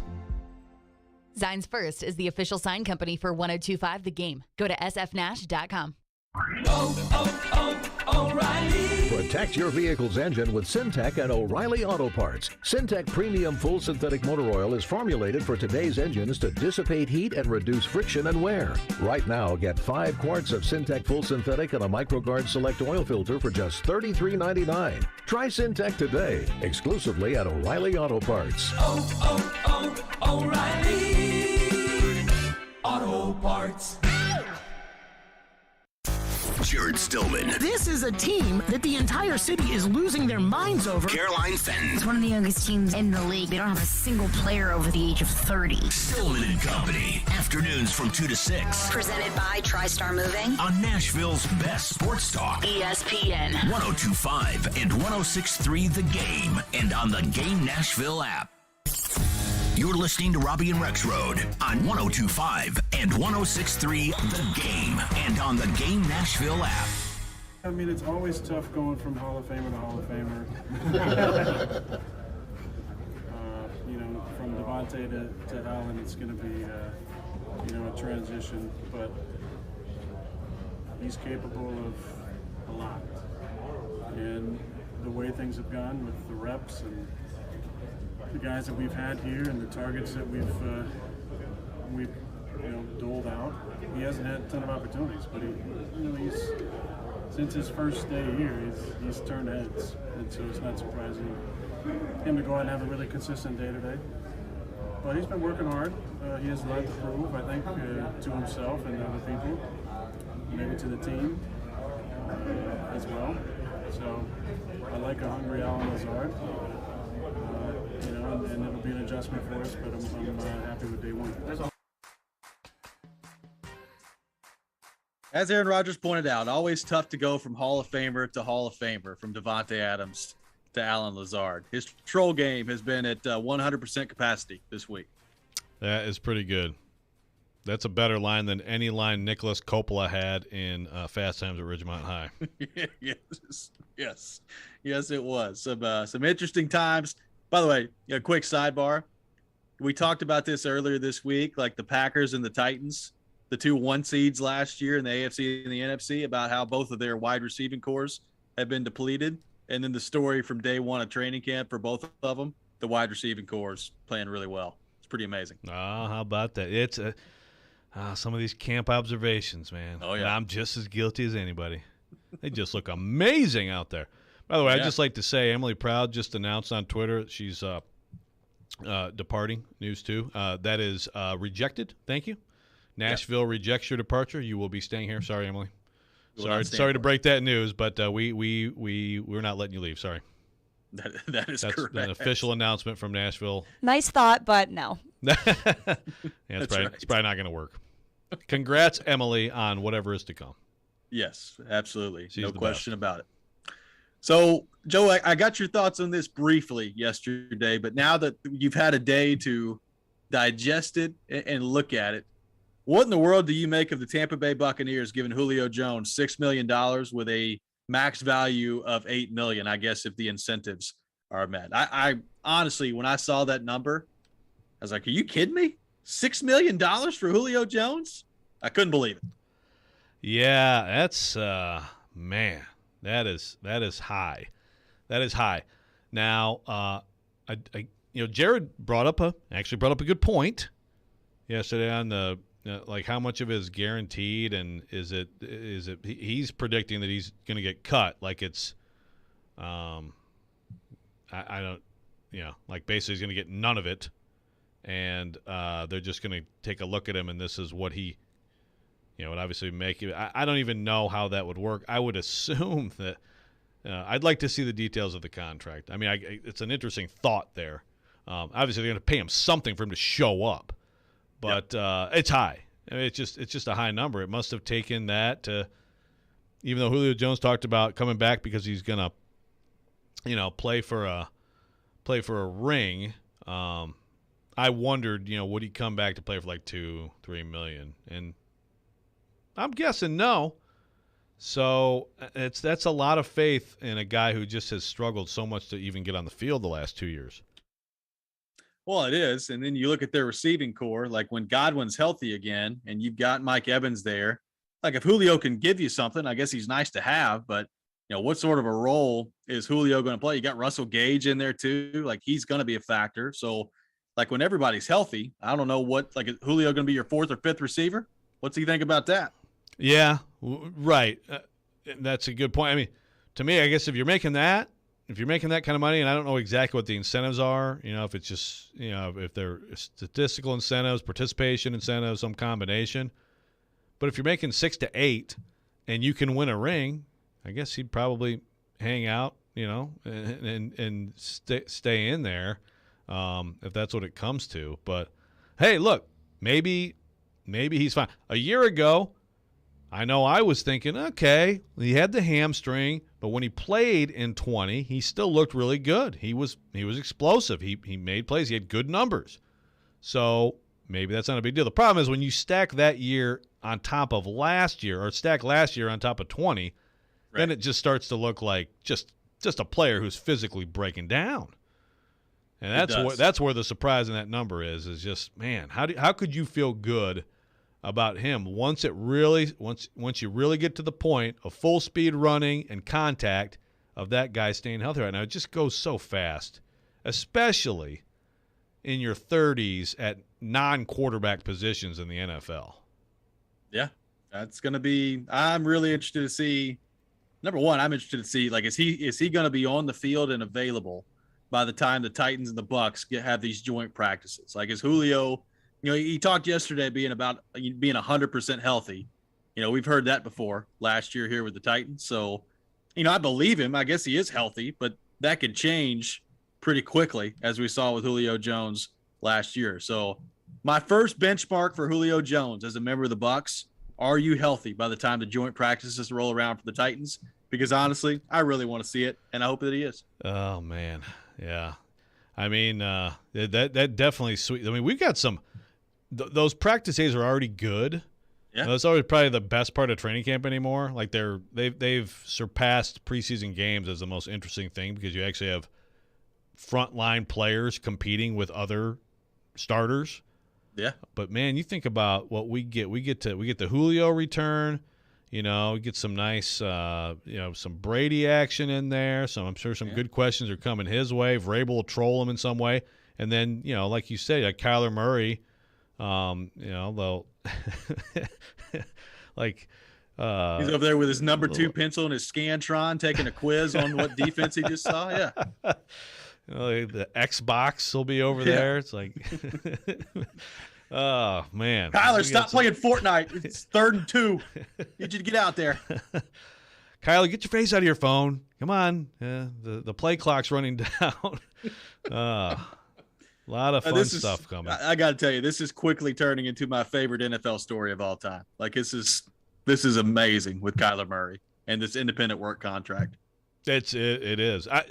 The thing is, like, yes, it is going to be fodder forever. Like it's like Tennessee in the McDonald's bags. Like when something like this, it doesn't matter. Like whatever happens, it's just going to be a joke now. And also, I have to think it's just going to be damaging for him and them. But we'll see. I guess all you can do is ball out after reviewing which opponent you're playing this week. Make sure you check out. Look at the schedule. Take a few moments to check out the schedule and see who you're playing. It's like that story of apparently like Brett Favre didn't know what a nickel defense is until like his second year in the league. It's like, what's a nickel defense? What? And then like they explained to him what it like. It's just an extra defensive back coming in. He's like, oh, is that all it is? Oh, okay. Well, who cares? And he gets out there and he just throws the ball. It's a classic story. You gotta look it up. Really? Oh yeah. That's a heck of a story, and there's no way Brett Favre taught him that because I think Favre just went out and just like chucked the ball as hard as he could, right? Every play. Yeah, that's what he never read a defense. No, he had no clue. Just amazing. Other news around the league yesterday: Marcus Mariota officially the starter in Atlanta. So your dream, one step closer, Joe Rexrode, to becoming a reality of the Marcus Mariota resurgence in this league. Look, it would just be really fun to see it happen. You know what's interesting about Mariota is he went number 2 back in 2015. Jameis Winston went number 1. I'm seeing quite a bit of watch out for Jameis Winston. He's better than you think. I know. And you know what? I'm not opposed to it. I'm really not. Like I've always thought if you could just totally figure him out, he could be really good. But why is there just a complete dismissal of Mariota as someone who could be an effective quarterback in this league? I know I'm not asking the right person because who thinks he's an – yeah, there you go. This is good. This is a good warm-up for Jared. He sucks. He sucks. I don't know, man. I'm here for his opportunity. I'm glad he got one. And I'm going to be watching with great interest. Just to see if he can – put it together. I still believe with Mariota. Like, last year with Tannehill crapped out in the playoffs, the Titans fans bring up Mariota are like, dude, are you serious? Tannehill has been much better than Mariota. But the one thing I'll say with Mariota, I've said it before, I'll say it again. I think Arthur Smith has to unleash the athleticism. Arthur Smith has to make that offense something that suits him. And I know you have to think long-term, and they drafted Desmond Ridder. He's not that kind of athlete. I get it. But to me, if you're Mariota, let it rip, man. Let it rip and use everything you have. He's still an elite athlete at the quarterback position in this league. He has talent. Let it all hang out. Let your whole game show. And let's see what happens. Let it rip, Tater Chip. There you go. Nice. It'll be heard by week 3. Yeah, it may be. It may be. But you know what? What are you saving yourself for anymore? I mean, most of his nothing. Well, right. Most of his pro career from here is probably going to be holding the clipboard, making good money, not getting hurt, being a backup. You know what? You got one more chance to be a starter. Go do everything you can do. That's my motivational speech for Mariota. As I always say, we love Marcus Mariota, the person, here on this program. I feel like I need to make that clear. Yeah. Well, this program does not have a unified view of Marcus Mariota. Let's make that clear. Well, we do on the fact that we love him. Well, as there person. You go. Very, very good person. Didn't love his pressers. But not great. Very nice person. Coming up next, we'll be joined by Jared Stillman, and we'll see if Joe Rexrode's blood pressure spikes at all during this next segment. That's coming up on the other side. This is Robby and Rexrode, 102.5, 106.3, The Game. The MTSU Blue Raiders live here. Touchdown, Middle Tennessee! 3-ball, yes, sir! And when you're in the borough, tune us in on 97.5. In the end zone, caught, touchdown! We are Nashville's best sports talk. ESPN 102.5 The Game. ElectronicExpress.com. We make it happen. It's the first day of the first grade, and she found a new best friend. It's a laid-back Sunday afternoon you wish would never end. The homemade taste of Bluebell and good friends gathered round. The good old days are being made right now. Cookie Two-Step Ice Cream is a creamy vanilla ice cream with hints of brown sugar, chunks of chocolate cream-filled cookies, and tasty chocolate chip cookie dough pieces. Cookie Two-Step has everybody's taste buds two-stepping, and 1 and 2. The good old days are being made right now. The good old days are being made right now. Look for Bluebell Ice Cream at Bordeaux Foods and Food Saver in Fairview. In St. Pete, Clearwater, Florida, the beach is just the beginning. Because here, there's so much more to explore. So let's paddle, and maybe even parasail. Let's hit the trails, the coffee shops, the quaint boutiques, and craft breweries. And then let's indulge in some fresh seafood with a sea view. From the Gulf Coast to the Bay, there's something for every taste and every interest. So let's make the most of every sun-drenched minute, and let's shine. Start planning your next escape at visitstpeteclearwater.com. Tennessee's tax-free holiday is here. Head to Electronic Express this weekend for great deals on back-to-school essentials like laptops, tablets, printers, and more, all tax-free. This weekend only, get an Acer laptop for $229 or an Apple iPad for $449. Don't miss out on a Microsoft Surface Pro bundle for $899 or an HP laptop for $499. Shop in-store or online with free financing. Electronic Express. We make it happen. Summer heat is here. How is your air conditioner holding up? Costs are rising everywhere. Grocery bills, gas bills, utility bills, you name it, up, up, up. Is your AC old, inefficient, costing more than it should? Interest rates are rising, but not at Spring Hill Heating and Cooling. Qualified buyers have up to 72 months. No interest for a new York air conditioner and 6 months no interest for repairs. That's at Spring Hill Heating and Cooling. All new systems come with a 10-year parts and labor warranty. That's at Spring Hill Heating and Cooling, a York certified comfort expert company. Schedule now at springhillac.com. Finding great candidates to hire can be like, well, trying to find a needle in a haystack. Sure, you can post your job to some job board, but then all you can do is hope the right person comes along, which is why you should try ZipRecruiter for free at ziprecruiter.com/radio. ZipRecruiter doesn't depend on candidates finding you. It finds them for you. Its powerful technology identifies people with the right experience and actively invites them to apply to your job. You get qualified candidates fast. So while other companies might deliver a lot of hay, ZipRecruiter finds you what you're looking for. The needle in the haystack.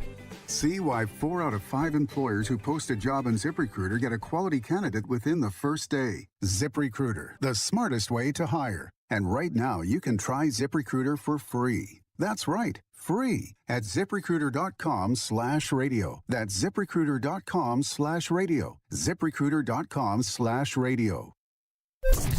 From the Hillside Medical Game Studios, WPRT-FM Pegram, WPUC HD2 Laverne. Robby and Rexrode, Chase, Willie, and D-Mace. Stone Company. Nashville's best sports talk. 102.5 and 106.3. Terang, it's a high fly ball. We got pass rushes. Awesome Game 7. Checkered flag in the air. The Game. A Cromwell Media Station. Mixing sports and a little bit of fun. This is fun! On your morning drive. This is Robby and Rexrode. With Robby Stanley and Joe Rexrode on Nashville's best sports talk. 102.5 and 106.3 The Game. And on the Game Nashville app. Ladies and gentlemen, it's showtime. Final hour, Robby and Rexrode here on 102.5, 106.3 The Game. Robby Stanley alongside Joe Rexrode. Michelle Knezovic here with you on this Thursday morning in Nashville, Tennessee. And we are pleased to welcome in our good friend Jared Stillman now on our 102.5 The Game phone line, driven by WilsonCountyHyundai.com. Jared, what's going on? How are you? I'm driving my Wilson County Hyundai way to Titans practice right now, so really excited for day 2. But looks like we might end up in the bubble a little bit. It's looking awful dark and cloudy over here, so who knows. But I thought yesterday was a good practice. I enjoyed being at practice, and I'm excited to be at practice here in the 30 minutes. I'm sure that you are. So let's just go ahead and set the stage for what was a spicy discussion yesterday on Jared versus Joe, with a discussion specifically around quarterback Ryan Tannehill. Here was that audio yesterday from Joe losing his mind on Jared yesterday in Jared versus Joe. Michelle, do we have that audio? Do you want to start camp with a bomb like that? Yeah, we know. Todd and I were talking this morning and wanted to put some down the field pressure on. Big story in camp, but big story. We're scratching some Jared. There we go. Oh my gosh, I'm a mess. That's what I'm interested more. Chigga is a bigger story than Tannehill. Chigga, I don't know what he can do. Tannehill sucked last year in training camp. He sucked last year in training camp, and we were like, why is Tannehill? Is it good defense or bad offense? And then Tannehill sucked during the regular season, and then Tannehill sucked in the playoffs. So if Tannehill's good in training camp, that's different than last year where he sucked in training camp, the playoffs, and the regular season. That's a complete joke. He didn't, quote-unquote, suck in training camp. He threw a few too many picks. It was like, gosh, he's taking some chances. And what did he do in the regular season? Training camp. He threw more interceptions last season than he did the two seasons combined. Right. So, again, what you're doing. And what did he do in the playoffs? Right, because you're freaking out because Traylon Burks makes 2 plays today, and, oh, my God, you got his gold jacket ready for him now. You're just completely overreacting to everything. So you said the biggest story was Traylon Burks, and now you're overreacting on Burks. The biggest story is Tannehill. If Tannehill stinks in training camp, that's the biggest story. If Tannehill's awesome in training camp, that's the biggest story. The story of the season is Tannehill. Great. I agree about the season, the postseason. Camp is about things we don't know. That's why Traylon Burks is a big story. Every day, can he do this every day? You made today seem like it was the biggest thing ever because he had a couple plays. Again, you overreact to everything. How many times did I say today, Caroline? It's only one practice, and we got to see what happens after this. You did say that a few times. Thank you. Yeah, okay. Hey, if Tannehill's 8 for 8. That makes it all better. That makes it all better then. If Tannehill does not throw an incompletion in training camp, which I'm not banking on, but if Tannehill does not throw an incompletion in training camp, that's a big deal to me. It means nothing. Oh, really? So if he is perfect through all of camp, well, then I guess they're going to go to the Super Bowl, Jared. It's about playing in pressure moments. We know Ryan Tannehill can play quarterback in the NFL. My God. That was Jared versus Joe yesterday, a spicy edition. Jared, I turn the floor over to you to begin things. Why do you believe that Ryan Tannehill is the number one story in Titans training camp? I mean, I think I laid it out there pretty well. Ryan Yeah, Tannehill, you laid out your terrible opinion very well. You're gonna double down on that now? Last year at training camp, I was told the floor was mine. All right. As I approached the gate here at training camp, I was told last year that the floor was mine. And last year at training camp, Ryan Tannehill was not good. And everybody, including me, because remember, I used to really believe in Tannehill. Everybody, including me, was absolutely perplexed with zero understanding of why Ryan Tannehill was so bad with all these interceptions. And we all kept asking the question, is it good defense? Is it good offense? What is it? Or bad offense? What is it? And we talked about it at length at camp. And we talked about it, the Bucs practices, that second day where they looked awful, and was it Tannehill who was bad? Or was it Westbrook-Aquino who was bad? And was it Westbrook-Aquino who was bad? Was it the fact that Julio Jones and A.J. Brown and everybody else weren't any good? You know, whose fault was it? And then we get to the season, and he was bad during the season. And so I hate to be honest, but if last year he was bad in training camp and threw interceptions in training camp and then threw interceptions in the regular season, more interceptions than he threw the first 2 years, and then he was bad in the playoff game, throwing 3 interceptions in one game, I think the reality has to be we need to see a bounce back from Tannehill. A lot of people talk about the idea that adding Robert Woods and Austin Hooper as a tight end, giving him that Jonnu Smith option might be what saves Tannehill or brings him back to the 2020 Tannehill. I'm not convinced of that yet, but if he's lighting it up in training camp, probably a good sign that he'll light it up in the games. That's why we practice, Joe, because the guys who, generally speaking, play the best in practice usually play well in the games. Last year, Tannehill, not good in practice, not good in games. That's why I think it's a big deal, because as great as Chigga might be or might not be, the Tennessee Titans aren't going to be defined this season by how good Chigga is. Yeah, so Jared, the way you described that is fine. There is there is carryover from practice to games. There's some value. But the problem is that you're starting with a false premise. Yes, Tannehill threw a few picks in camp. You've now revised the history, and he was bad. Like it was a big story last year. I want you to go back. I want you to spend some time today, and I want you to go back and find all the instances of coverage, whatever it was, you, us, anything written about the bad. Why do I have to do that? Because you are the one with a stupid opinion. So you have to back it up. You're the one that is saying that what I said is not true. It's not, Jared, it's not accurate. It has been discussed about Tannehill's interceptions in training camp last year. We talked. And now you are putting the burden of proof on me to prove that you're wrong or right. Right. So no. Hold on. No. You're not going to hijack another 90 seconds straight. Hold on. Listen. That is not what happened last year. He threw a couple days for sure. It was like, wow, Tannehill. We talked about it. He is throwing more picks this camp. So, what and I remember saying, yeah, I mean, he's taking some chances. Whatever it was, Jared, like if you honestly think that like training camp performance for a quarterback always then follows in the regular season and then the postseason, come on, that's not true. Listen, hold on. No, hold on.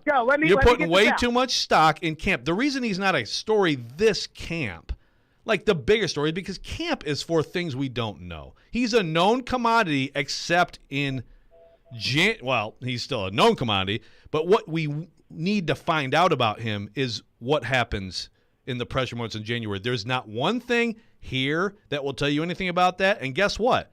It's just like there wasn't a thing from the spring that means a damn thing now either because they're in training camp. Okay, so it took me about 23 seconds to find this article from 51 weeks ago.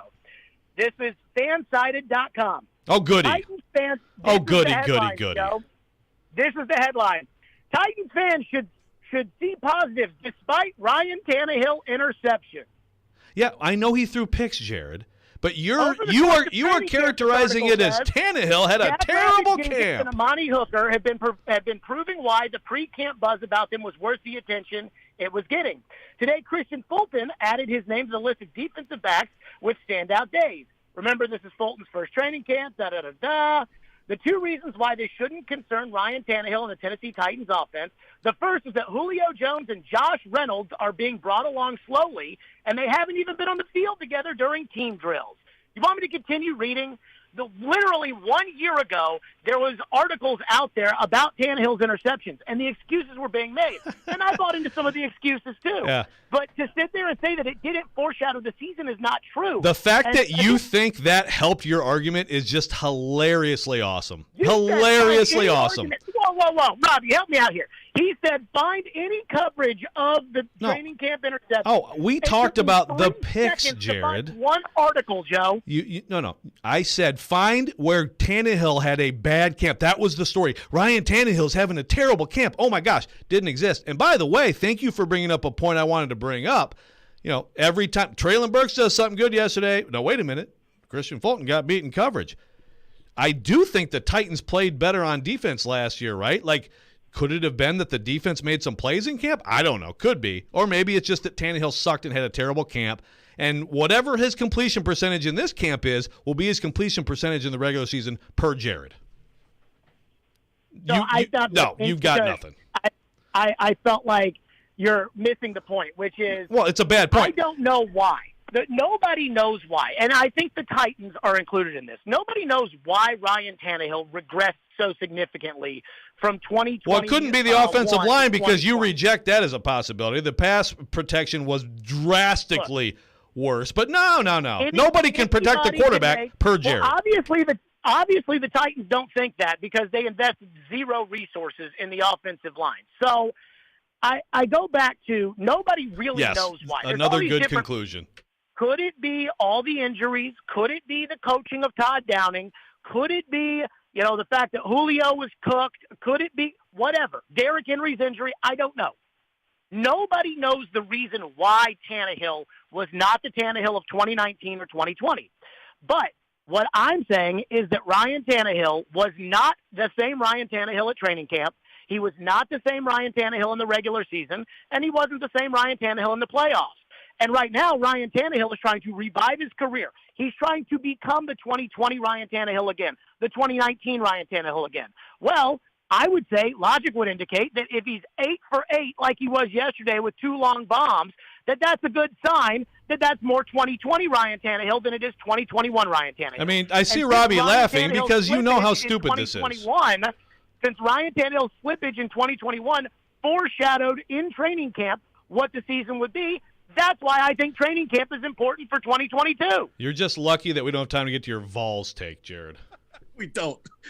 Jared, have yourself a wonderful time today in Robbie, day 2 of Titans training camp on the field. I need your opinion on this, Robbie. Joe asked me to find any evidence of Ryan Tannehill having a bad training camp or throwing interceptions. It took me 3 minutes to find that headline. No, I did not say that. We know he threw picks. Positive despite Ryan Tannehill interceptions. I feel like that is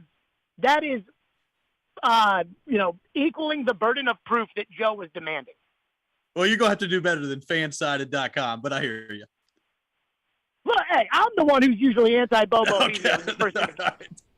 Okay. Jared, appreciate you. Have fun at camp. Big guy. All right. Jared Stillman, ladies and gentlemen. Joe, you will be on your way to camp to meet Jared Stillman and potentially fight him on the sideline come up here in just a few minutes. We'll continue the discussion on the Titans. We got a lot of your thoughts to get to as well on our text line driven by WilsonCountyHyundai.com, 615-737-1025, 615-737-1025. This is Robby and Rexrode, 102.5, 106.3, The Game. Join Chase McCabe for Chasing Checkers every Sunday morning at 8 for all the news in the world of motorsports. Joey Logano gets the very first victory in the next-gen car while hearing from the big names. Two-time champion Kyle Busch. Being able to bring NASCAR, the Cup Series, back to Nashville is cool. It's Chasing Checkers, presented by Apple Collision Centers and the Nashville Fairgrounds Speedway on ESPN 102.5 and 106.3 The Game and the Game Nashville app.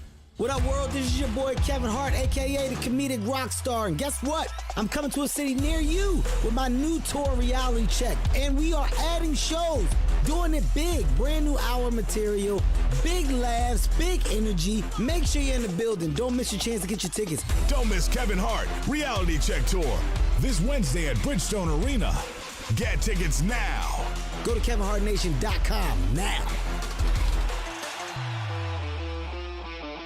Hey, it's Jared from my friends at Hiller. Hiller is celebrating the home of the free all July long with special deals for customers. This month only, take advantage of free whole home surge protection and interest-free financing for 12 months with the purchase of a new whole home generator. Free programmable thermostat and interest-free financing for up to 48 months on select new HVAC systems, and a free water sensor leak detector and free interest financing for 12 months when you buy a new tankless water heater. All of these purchases come with a free Happy Hiller Club membership. Their work is backed by the Happy OB or Services Free Guarantee. That's Hiller Plumbing, Heating, Cooling, and Electrical. Call the Happy Face Truck today.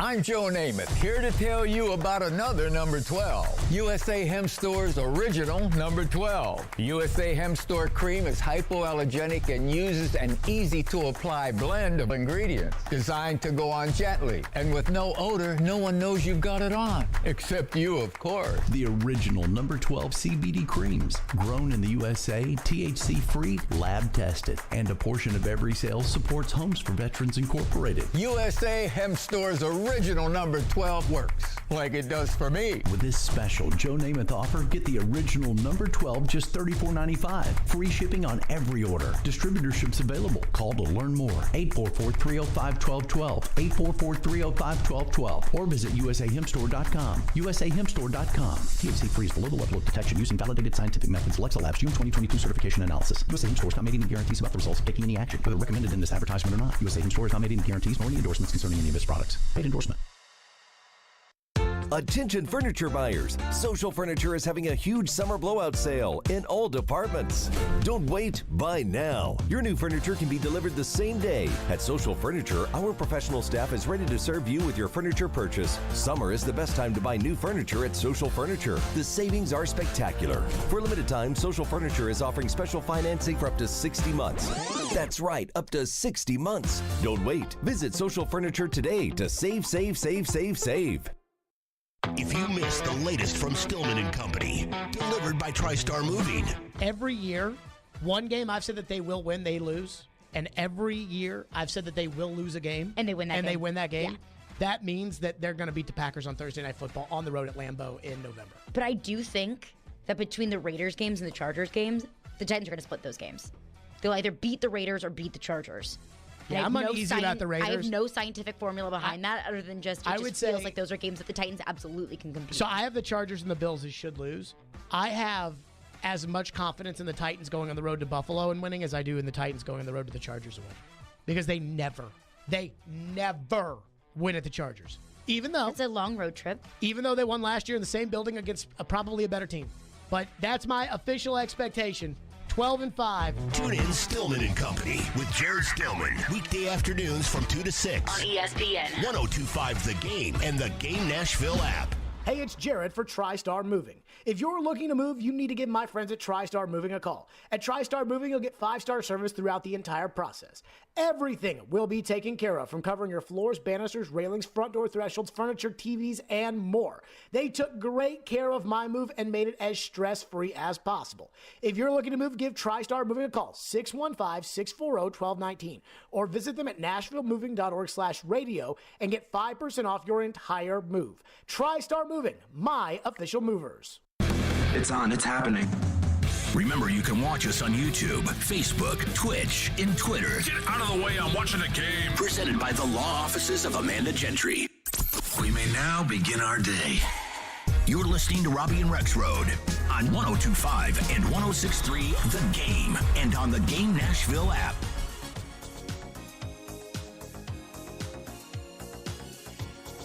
We are your racing station. 102.5, 106.3 The Game is Nashville's home for NASCAR. Tune in this Sunday at 12:30 for the Verizon 200. Also join Chase McCabe every Sunday morning at 8 o'clock for Chasing Checkers as he talks to the drivers and gets you set for racing weekend. NASCAR on 102.5, 106.3 The Game is presented by the Nashville Fairgrounds Speedway. Welcome back in, Robby and Rexrode here on 102.5, 106.3 The Game. Streaming live on Twitch, Twitter, YouTube, and Facebook. Our video streaming brought to you by the law offices of Amanda Gentry. We are live from the Hillside Medical Game Studio on this Thursday morning in Nashville, Tennessee. Thanks to Jared Stillman for joining us in the last segment. We now bring on Joe Rexrode, who is on his way to Titans training camp. Joe, how are you? Thanks so much, Jared. Thanks so much. Oh, yeah. Thanks so much, Jared. Yeah, so you understand my frustration here? It's fine, I guess, to think, if you just, it's subjective. So, if you think the bigger training camp stories are, Ryan Tannehill, Derrick Henry, Harold Landry, Bud Dupree, I guess that's fine. But, to me, they're known commodities. So, let's do a hypothetical. So let's go by Jared's line of thinking, and let's say that Ryan Tannehill has the most incredible training camp performance in the history of training camps. He completes every pass. It's dimes all over the field. It's touchdown passes. He's just amazing. So is it watch the hell out in January, Bills? You're in deep trouble, buddy. I don't care. I'm not saying I don't care. You'd obviously rather someone practice well, play well, all that stuff. But there's just a severe limitation to me on whatever Ryan Tannehill does, and that was true last year too, and I still believe it. Yes, he threw some picks last year. We definitely talked about it on the show, right? Sure. I'm not saying we didn't talk about it, but Jared goes back and revises history, and he had a bad camp. He sucked in camp. He threw picks a few times, and more picks than he had thrown in the previous camp. That is true. It wasn't a big cause for concern, and I still don't think it should have been because it's training camp.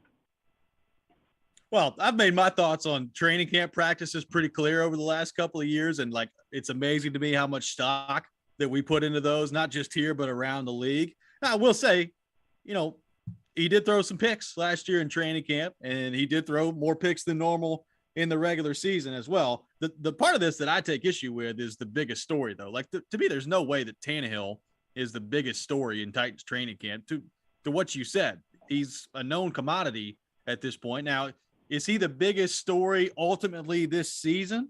Probably, yeah. Like, can he play better in the regular season? Can he play better if they get to the playoffs?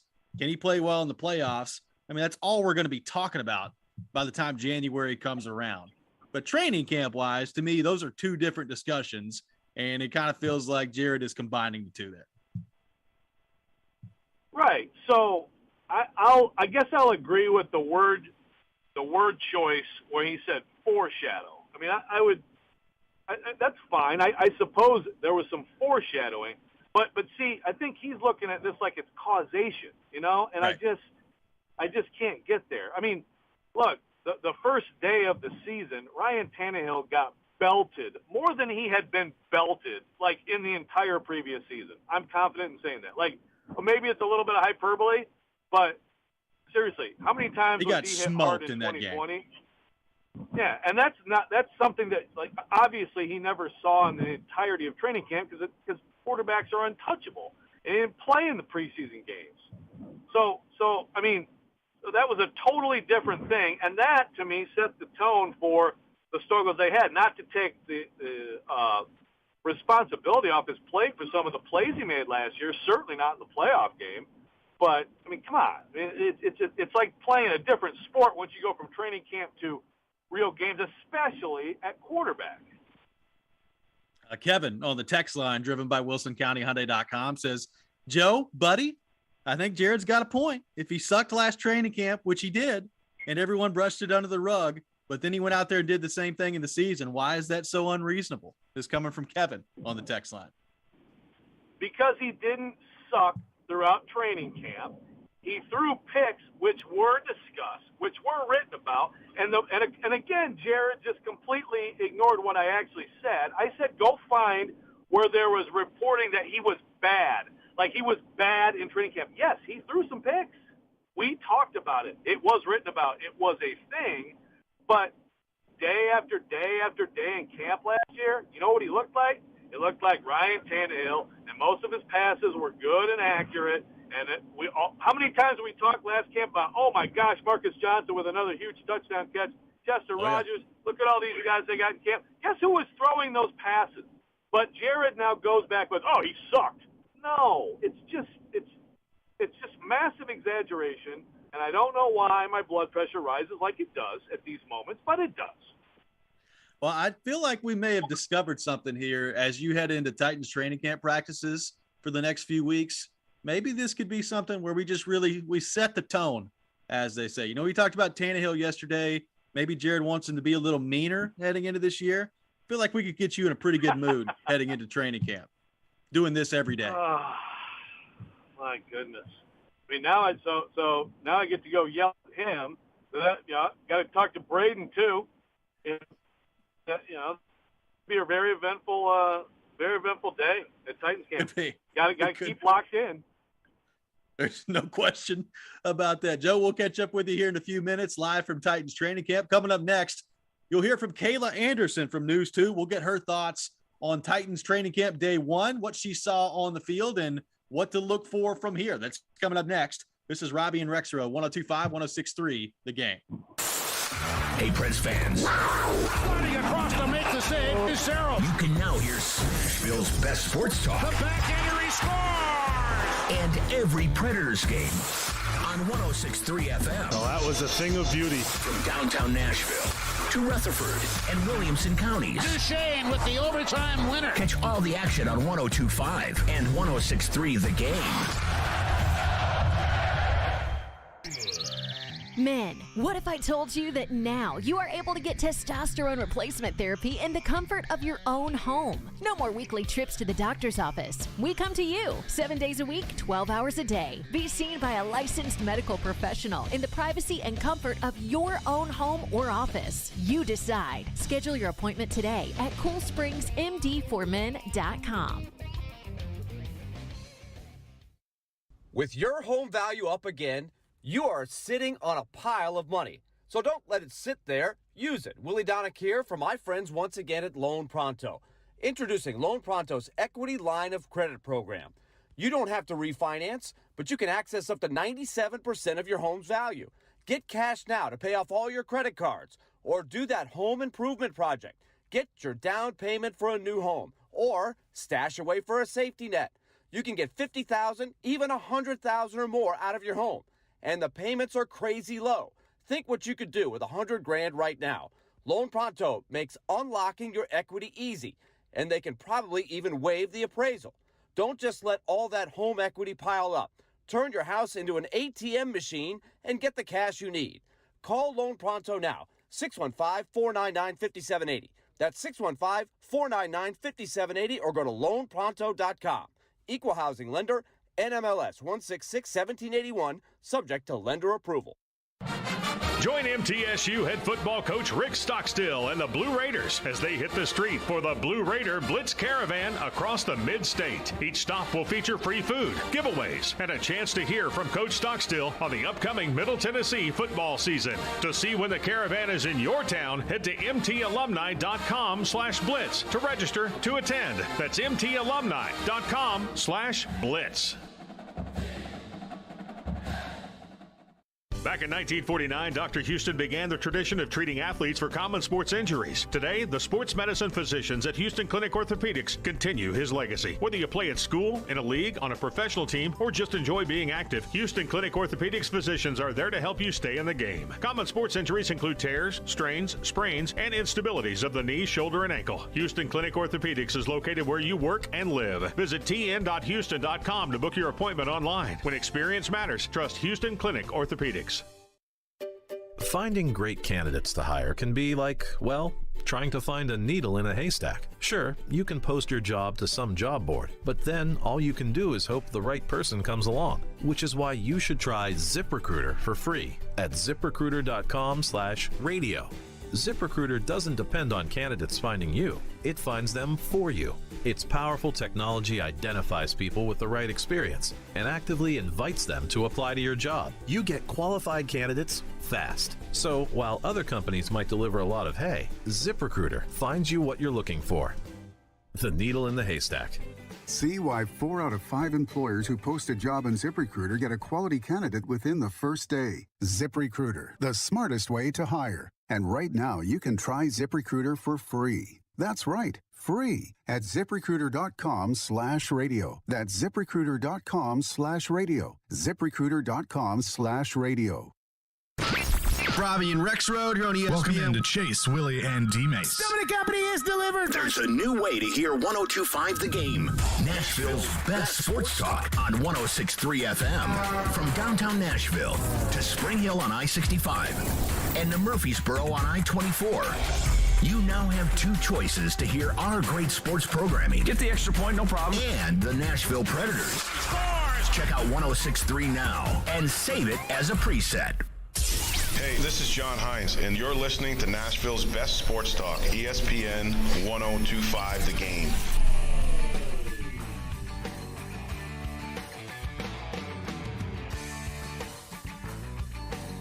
Welcome back in, Robby and Rexrode here on 102.5, 106.3 The Game. We caught up with Kayla Anderson from News 2 earlier in the show to get her thoughts on day 1 of Titans training camp and where to look for from here in terms of some big storylines on the field, including the Jeffrey Simmons contract situation as well. Here was that conversation earlier with Kayla Anderson from News 2. And welcome in our good friend Kayla Anderson from News 2. Kayla, what's going on? How are you? I'm doing well. How's everybody doing this early morning? We're all used to this schedule now that you guys live each and every day. It can be a brutal schedule. I will say, as a morning show host that has traditionally been a night owl in my life, it still gets me at times, Kayla.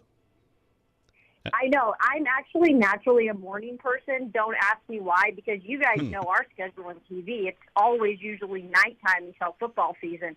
So I just get used to every schedule under the sun and embrace it, right? 'Cause that's all we got to do. Hey, that's all we got to do. So, Kayla, what stood out to you yesterday, day one at Titans training camp, particularly with Traylon Burks? Obviously, there's been a lot of attention on him so far this offseason, and he was turning some heads yesterday. What did you make of Traylon Burks on day one of Titans training camp? Yeah, he was turning some heads, and this time in the right direction, on the field, not off the field, where we know the first time in rookie minicamp he was really not available for majority of that, and then we didn't see him at all in mandatory camp. So it was really good, first and foremost, to see him on the field. I think every single one of us media members that were at practice yesterday were lined up against the ropes, watching those individual drills when he started those, just looking at every single move to see, okay, is he out of breath? Does he look in shape? I mean, I'm not over-exaggerating. That's what we were all doing, because that was really the storyline coming into this. Will their first-round pick be ready to go? We had heard that report from Diana Rossini saying that she had heard he had gotten into good shape. And then we saw him after a couple drills. He didn't look winded.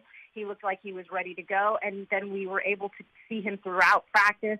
Obviously, we all been talking about the 7-on-7 drills where he has that incredible diving catch from Ryan Tannehill. I thought that was a really big moment for the rookie, just for the sheer fact, and he said it himself, that he wanted to prove to Ryan Tannehill that I'm going to be there for you to make those catches. Now, he's not going to make every single one of them, but right now in training camp, to earn the trust of Ryan Tannehill is really huge right now. And I think that that was a big moment for him. I really respected what he had to say. When we talked to him, he took accountability and said, look, I probably should have came into camp and I probably should have been in better shape. He wasn't. He's fixed that clearly in the past month and a half or so. And it looks like, guys, he is headed in the right direction. Ryan Tannehill said he has plenty of work to do. There's more he can do. But I think we're off to a good start in training camp. Yeah, no doubt. Big day for him. Who else out there yesterday, Kayla, jumped out to you? Yeah, I mean, it was one of those days, right, where we were kind of looking as much as we can all over the field. The training camp is always a little bit crazy because you got the defense on one side of the field, you got the offense on the other, then they come together for some things. And so my point today is to really make it over to the defensive side of the ball and to check out some things there. But when you look at the offensive side of the ball, I'm going to bring up Ryan Tannehill because that's another point that we've all been kind of pounding coming into the season. And how is he going to bounce back from last year's disappointing loss in the playoffs? He's said it time and time again that it's been a hard offseason for him. He's obviously done a lot of thinking. He's been putting in some extra work in the offseason. But I have really been impressed with, and he said it hasn't changed. I'm going to disagree with that. I think he is more vocal out there, guys. I think he has been more of a leader in terms of demanding where he wants guys to be when there's something that doesn't work. He's the one that I see stepping up and kind of voicing things. I think he's really going to have a chip on his shoulder this entire season to prove to people that he can get to that level. Now, whether or not we see it or not, that's to be determined. But I really have been impressed with just the mindset coming into this training camp, just letting the past be the past. And having to really kind of start from scratch with some of these wide receivers. I mean, you got a guy like Robert Woods that that's the other guy I was going to mention. I have just been really impressed with seeing him out there. Now he doesn't have a knee brace. He just looks like he's progressing at such a quick rate. I hope that can continue. He's going to be ready to go at the start of the season. But for Ryan Tannehill, all in all, I've really been impressed with overall what he's doing to, start camp and just the attitude that he has. I think it's the right way to go about it. Kayla Anderson from News 2 on with us here on Robby and Rexrode. So, Kayla, obviously neither Jeffrey Simmons or the Titans seem to have many interest in talking about the contract situation. But just from your vantage point, what does him being on the field and ready to go mean in your mind about, however these negotiations are going and how big of a deal of it was it to see him on the field yesterday in the midst of all these contract discussions that we've talked about the last few weeks? Mm-hmm. So when I heard him say at the end of mandatory mini camp that he'd see us out there, I was like, okay, I kind of like a lot of athletes, I'll be like, oh, I'll believe it when I see it, right? With Jeffrey Simmons, there's just been something about him since we've covered him, since he arrived here, that he has always taken accountability. And what he says, he usually follows through. And I know when money comes into play, that can change somebody. And it right now doesn't seem to be affecting what he's going to want to do on the football field. And I think that is what I'm so surprised with. Jeffrey Simmons is still a pretty young fellow, right? He's not that old yet. And so for him to be this mature, to really push the contract stuff and let his agents really handle that, and he takes accountability for himself and what he feels like he needs to do for his team and be out there during training camp, I give him a lot of credit for that, because I know there's some athletes that would mix the two and just not be out there. And I think that there's going to obviously be a deal done, but that's what he's leaving his agents and the team to do on their own time. And for him, it's important for him to be here, to be a leader on that defense, and to start training camp off on the right foot. Look, this defense had so many question marks last year, and there was so much talk about, oh, they're not going to do anything coming into the season. Now it's the opposite. Now this team has all this praise on the defensive side of the ball. Oh, they've got the best front, in the NFL, or close to it. Now they want to make sure that they keep it that way. And I think Jeffrey Simmons knows that. And so being at camp is extremely important to him. And I don't mind. I mean, when Jared asked him yesterday about the contract situation, yeah, that question had to be asked. But you know what? Jeffrey Simmons answered it the way he wanted to answer it. He wanted to move on, and now that's what we can do. When that contract gets signed and the extension is done, then we'll talk about it. But for now, it's just important that he is there, and I think that really sets a great tone and example for the younger guys. Yeah, I agree. I think it's big for the team, for the Titans, and impressive. I can't tell whether or not to read into that, like, okay, so they must be talking or not, or if he's just like, well, either way, I'm going to be a pro and I'm under contract, but that's going to be interesting. Kayla, I did want to switch gears just for a minute, because you and I were kind of commiserating yesterday before the presser about college football. As a proud Wazoo grad, and go Klay Thompson, by the way. Wazoo is one of those, one of those schools that I just feel terrible about. With this USC UCLA thing to the Big Ten, your thoughts on the future of college football? Guys, I'm not going to lie. I'm going to be completely honest, because I love college football, and I have a college football podcast I've been doing for about 4 years with a Big Ten alum that, we touch on everything, and he's Big Ten, right? So he's happy-go-lucky right now. Oh, our conference is getting bigger. He's an Ohio State guy. Like, everything's happy in the world of these big teams, these big programs. But then for a person like me, who is a Washington State alum, a very proud Washington State alum, and we're just seeing all the change around the Pac-12 and all these different conferences, and it's almost like we're going to be put in a bad position. And no matter if you like it or not, it's a state school. Oregon State, Washington State, these are two schools that have great tradition with, their rivalries. Washington State has had some really successful football programs, guys. They really have. If you look back at the days, because I'm old, when Mike Price was there, we remember the Ryan Leaf days. I mean, this program has been really good at times, but it's a state school. It's forgotten about when you look at a school like Washington. And now that all this change is happening, I think the latest that I saw was that they're now talking to Washington, Oregon, Utah, Cal, to take them and potentially put them in the Big Ten. If that happens, guys, schools like mine, Washington State, where we have so much pride and tradition and a great alumni base, we're going to get screwed. I mean, it is what it is. And I don't want to see that. And that's not just my school. That's other schools that's going to happen to. I just don't like the uneasiness right now of college football. It's all about the dollar, and I understand that. But it just really is sad for just college football fans in general and the tradition. It is a really interesting time. There's no question about that. Kayla Anderson from News 2, our guest here on Robby and Rexrode. Kayla, great stuff. As always, really appreciate you taking time to join us this morning. Hey, guys, appreciate it. And Michelle, love you guys, and I'll see you at training camp. Sounds like Absolutely. a plan. Kayla Anderson does a great job covering the Titans, all things Middle Tennessee sports for News 2. We'll take your thoughts, 615-737-1025. Go ahead, Joe. What's that? Oh, I thought I heard you say something. My bad. Sorry, I'm just mumbling. Just hearing things. My usual mumbling. 615-737-1025. This is Robby and Rexrode, 102.5, 106.3, The Game. From the Fox 17 News Code Red Weather Center. I'm Fox 17 News Code Red meteorologist Dan Guthrie. Scattered showers and thunderstorms possible this afternoon. High 91, heat index 101. We will be cooler the rest of the week.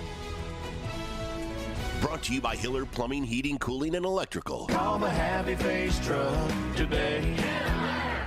Hey, Nashville, what's the best part of hockey? That's rhetorical. We all know the answer. It's the 3-on-3 overtime, the speed, the skill, the tic-tac-toe passing. It is electric. Well, now there is a new, totally 3-on-3 ice hockey league called 3 Ice, coming to the Music City on August 6th. They're playing at Bridgestone Arena, and tickets are available now at 3ice.com. 6 teams touring across 9 cities, playing a bracket-style tournament at each stop. It's overtime all the time. Hair on fire hockey. Log on to 3ice.com for tickets now. QC Kinetics patient Robert Patterson, a veteran and business owner, struggled at work and in the gym with chronic agonizing shoulder pain. Those injuries just continue to nag, and if you don't treat them, they just get worse. And I just kind of abused my body for a long time, and it finally had said enough is enough. That's okay, because QC Kinetics tells your pain, hey, enough is enough. Their regenerative treatments bring you relief by helping restore and repair damaged tissue with no drugs, no downtime, and best of all, no surgery. I was able to exceed the goals that I had previously attained in the gym. It was absolutely worth its weight in gold, so I could continue to live life without limitation. Ready to get lasting relief from your joint pain? Call QC Kinetics to learn more about how natural biologic treatments can get you lasting results. Call now. It's a free consultation. 615-249-4024. QC Kinetics. 615-249-4024. Summer heat is here. How is your air conditioner holding up? Costs are rising everywhere. Grocery bills, gas bills, utility bills, you name it, up, up, up. Is your AC old, inefficient, and costing more than it should? Interest rates are rising, but not at Spring Hill Heating and Cooling. Qualified buyers have up to 72 months. No interest for a new York air conditioner and 6 months no interest for repairs. That's at Spring Hill Heating and Cooling. All new systems come with a 10-year parts and labor warranty. That's at Spring Hill Heating and Cooling, a York certified comfort expert company. Schedule now at springhillac.com. This is for the men who never settle, the ones who believe only quitters end a game in a tie, the type of guys who choose the bar with the biggest TVs to overcompensate for theirs at home. This is the Lodge mentality. This is Twin Peaks. Twin Peaks is so excited to introduce a brand new wing flavor, Hot Honey. They brought the heat with this one, featuring honey, crushed red pepper, jalapenos, and cayenne pepper. It's sweet on the front end with a kick at the end. Get to Twin Peaks to find your new favorite wing sauce. Jared Stillman. If you get 3 games where he doesn't turn the ball over, you're going to the Super Bowl. Caroline Fenton. I don't know if he would be open to joining another team. Stillman and Company. Afternoons from 2 to 6. Presented by TriStar Moving. On Nashville's best sports talk. ESPN. 102.5 and 106.3 The Game. And on the Game Nashville app.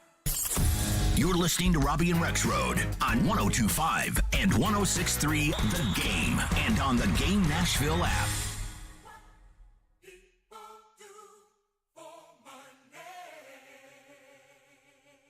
Tune in for Nashville Sounds Baseball tonight at 7:05 on 94.9 The Fan. The Sounds host the Charlotte Knights, the AAA affiliate of the Chicago White Sox, at First Horizon Park. Sounds Baseball on 94.9 The Fan, presented by 312 Pizza and Farm Bureau Health Plans. Welcome back in. Final segment of the day here on Robby and Rexrode.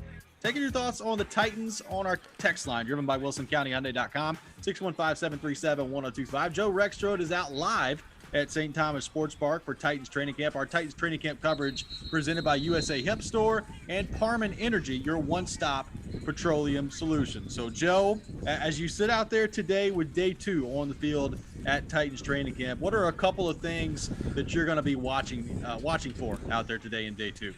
Yes, I'm here. Ladarius and I are here at the game headquarters here at St. Thomas Sports Park. I almost feel like I should be doing this like a golf commentator, because we're so close to the drills. I'm watching Robert Woods go through some individuals. So, obviously Woods and Farley, they've talked about those guys, being off to the side a little bit on some things. But you start with Burks. Can he do it again? Can he have another good day? Is this going to be a consistent thing with him? The two guys that we talked about a lot today, Burks, Farley. I'm going to be watching them both, and at times they'll be match up. And again, when those two match up, that is a very physical matchup.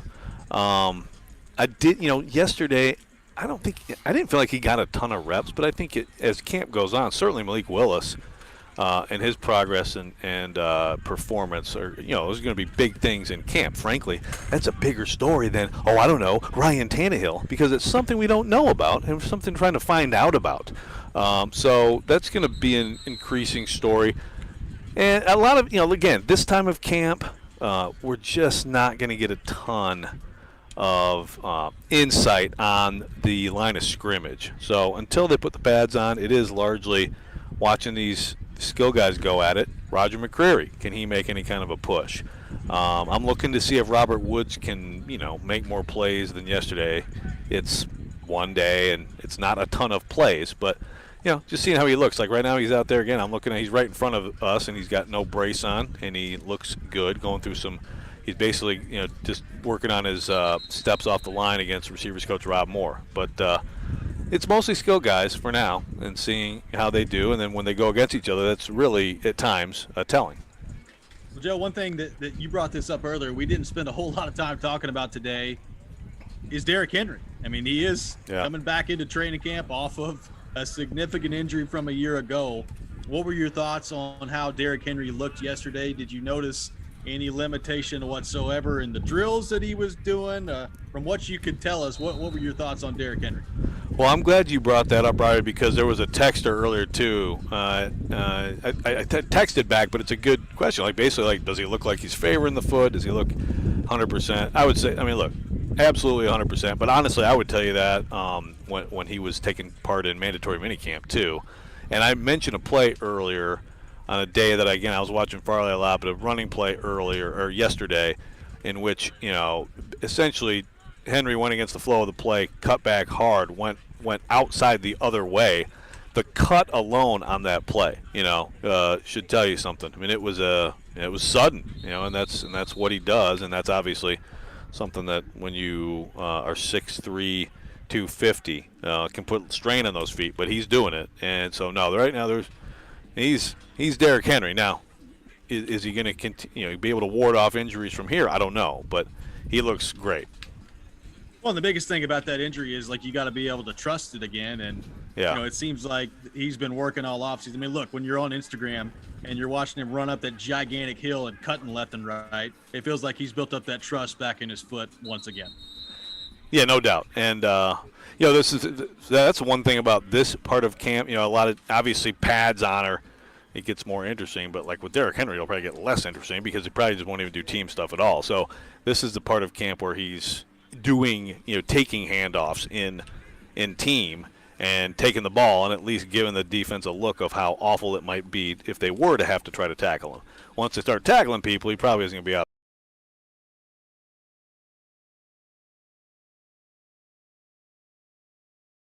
The show, he's obviously been working very hard. Jim Wyatt described it as up and down from Des Fitzpatrick throughout the course of minicamp and ending on a high note heading into training camp. But, Mike Vrabel's brought him up unsolicited a few times. He talked about the offseason award winners yesterday, and Des Fitzpatrick was one of those as well on the offensive side of the ball. So, number one, I guess, what have been your impressions throughout the spring and now so far into training camp from Des Fitzpatrick? And how big of a stride do you think he has to make in order to be trusted and in order to be a part of this rotation, maybe in the top 4 or 5 wide receivers for the Titans?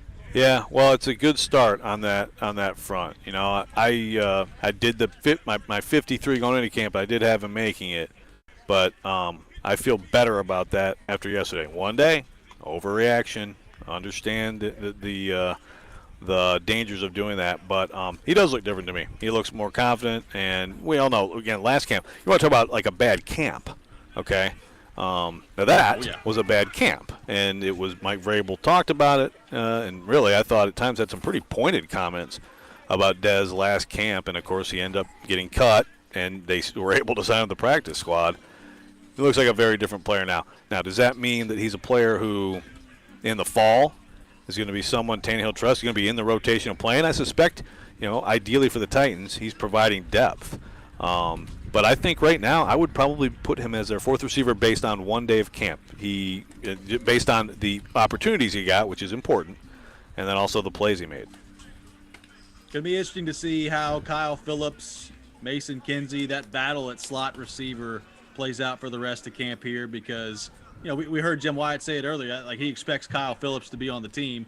That would be my expectation as well, but how productive can he be off the jump? And do you trust him if you're Tannehill enough to be able to move the chains on a 3rd and 5, a 3rd and 6? Like Kyle Phillips being able to understand that part of the offense and add that element.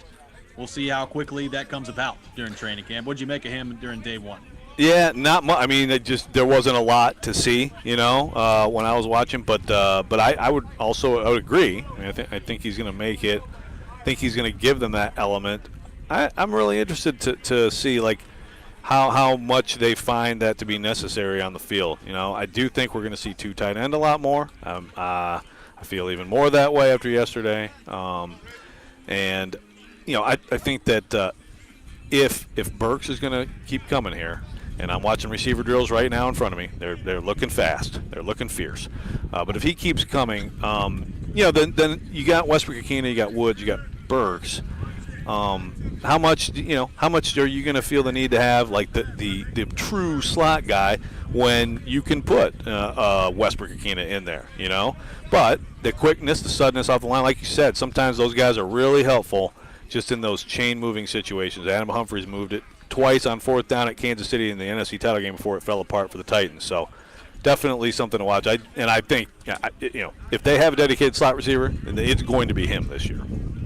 Very quick NFL breaking news to pass along. Ryan Jensen down in Tampa Bay has gone down in practice with a knee injury and had to be carted off the field. So not good news there for the Tampa Bay Buccaneers. And it feels like something like that happens at some point throughout training camp somewhere. So hoping for some good news on the Ryan Jensen front, but obviously when you're carted off, that is not good. And Todd Bowles has confirmed it is a knee injury. So some news on that front. Joe, have fun out there in day 2 of Titans training camp. Will do. And I see Jared, and I'm about to go yell at him. So good. Let's have some fun. Do. That's right. Thanks, That's going to do it for us today here on Robby and Rexrode. Chase, Willie, and D-Mace coming up next. They'll be live from Titans training camp out at St. Thomas Sports Park. We'll be back 6 a.m. tomorrow. You're listening to 102.5, 106.3, The Game. You watch the